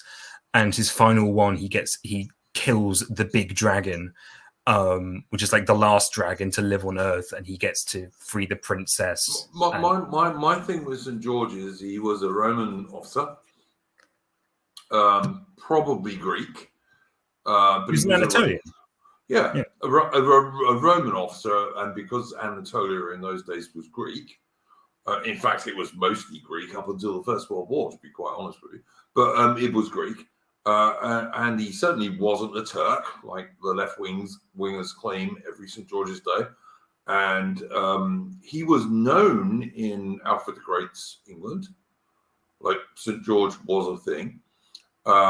He was first a big deal for the English Crusaders who went across with Richard Coeur de Lion, Richard the Lionheart on the crusade. And that was when the English Crusaders who were there with Richard the Lionheart, and most of those guys would have been Anglo-Saxons, not Normans, used St. George as a battle cry. And then it became bigger and bigger in England over time. So that by the time of the 100 Years' War, it was a really big deal, that St. George was the English patron saint. But it has a very long history in England. It's not this crap that it was a Turk and he had nothing to do with England. Is crap. Yes, but what I was going to say, and I wonder if Sojo was here, if he would agree with me, is that in many ways I'd love to get Sojo on a stream, but it's quite difficult to do that these days. But there you go. He's probably very busy sunning himself in Mediterranean climes and clunge.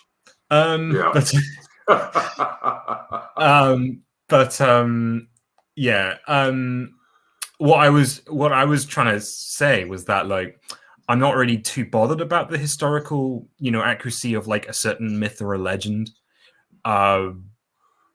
because for me it's like I much prefer the story of St. George was a hunter of demon dragons who rode around the world slaying them, which probably, in the terms of a realist truth, is not crap. Yeah. It's crap to a modern sensibility, but I think I would much prefer living in society in which everyone said that was St. George as opposed to, he was like a Roman soldier.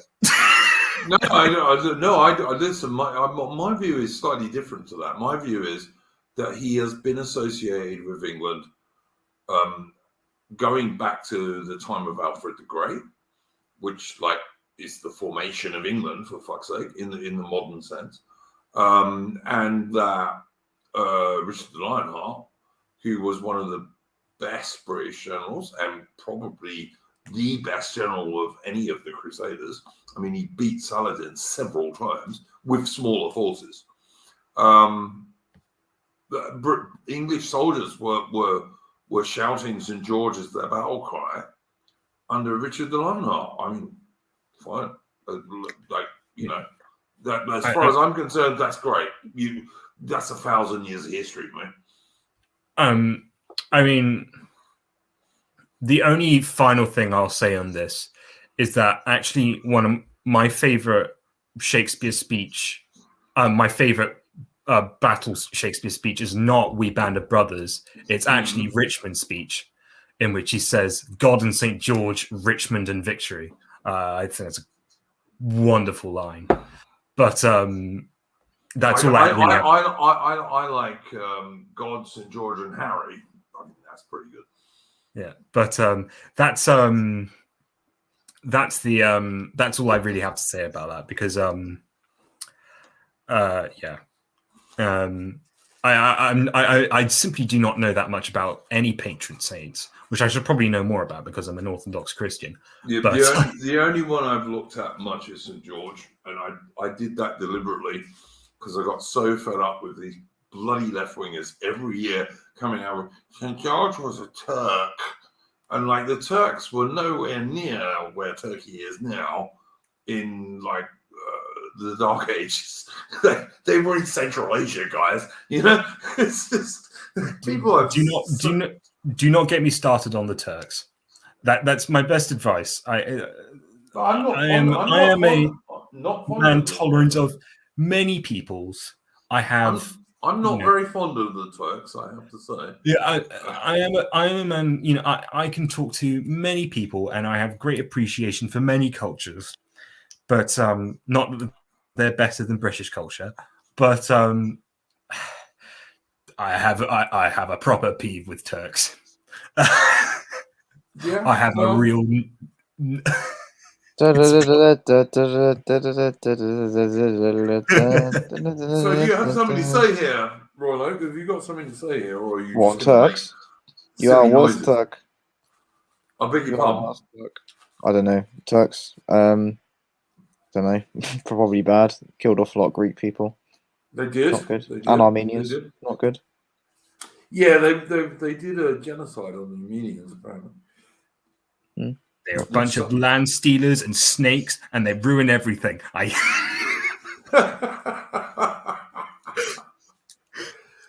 don't know. If it was a toss-up between Turks and Somalis, I'd probably struggle a bit. But you know, Somalis.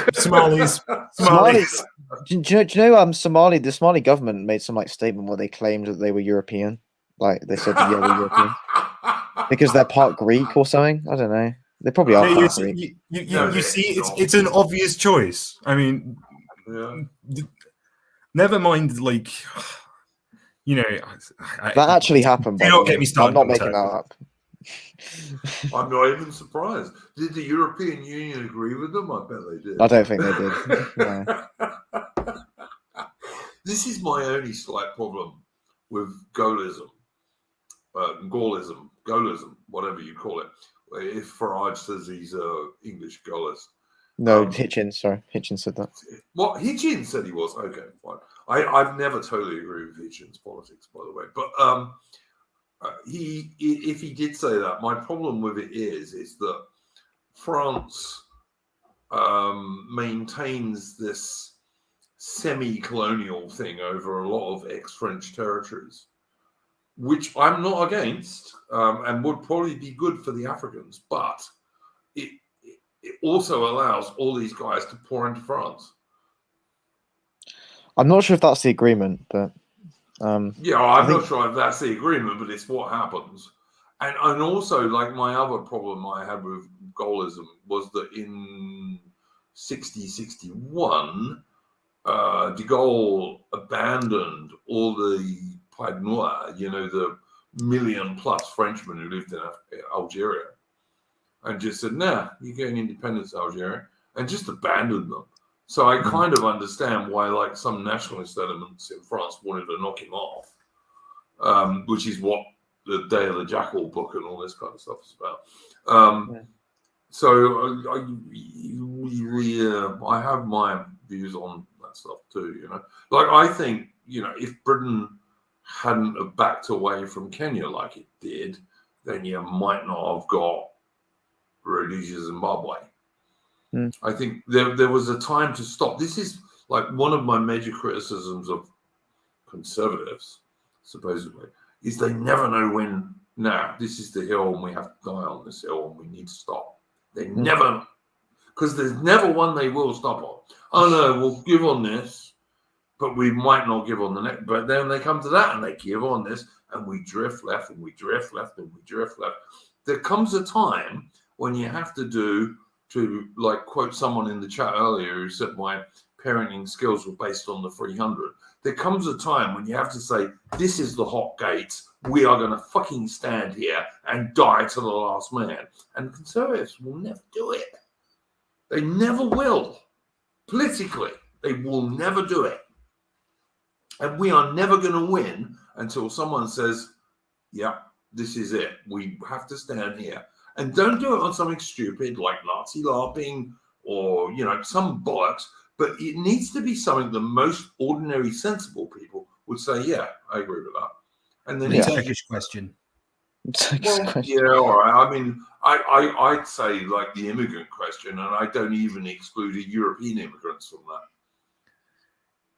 But I've said this before, I'll say it again. Sojourner came up with this great idea. A British nationalist or populist party needs to say, we are going to stop mass immigration from everywhere, including Europe, and we're going to do it because that will lower housing prices for our people that are already in Britain, and it will also push up wages for the lowest paid. Nothing to do with race, nothing to do with anything else. We're just going to do that. And I cannot believe that the overwhelming majority of British people, including many people with immigrant background, would not agree with that. Yeah. Difficult to see how they would. But as I said, the Conservatives' major problem is they will never say, we are going to die on this damn hill. They just won't. They just keep retreating. And if you keep retreating, you're never going to win. You have to either stand and win a defensive victory, or you have to counterattack. And the Conservatives don't do either. They never counterattack. As we said earlier, when they come back into power, they never change the rules of education back towards a pro-right leaning thing. They just never do it. But they will never, ever, ever say, this is a hill and we're going to die on it. And we want all our supporters to come and join us. And if they did, I think we could possibly stop this shit, but they never will. They never will. All right, guys. And unless either of you... There you go. Unless either of you fellas got anything final to say or anything to shill. Don't base your ideology around not liking other people unless it's the Turks. Royal, got anything? Royal Oak with an E, YouTube, at Oak Royal on Twitter. He's got over 1,000 subscribers, guys. Go and subscribe. Also, by the way, like, subscribe, and feel free to share this video if you would like, guys. And I'm going to play us out with the regimental march of the British Parachute Regiment because I like it.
All right, guys, there we go.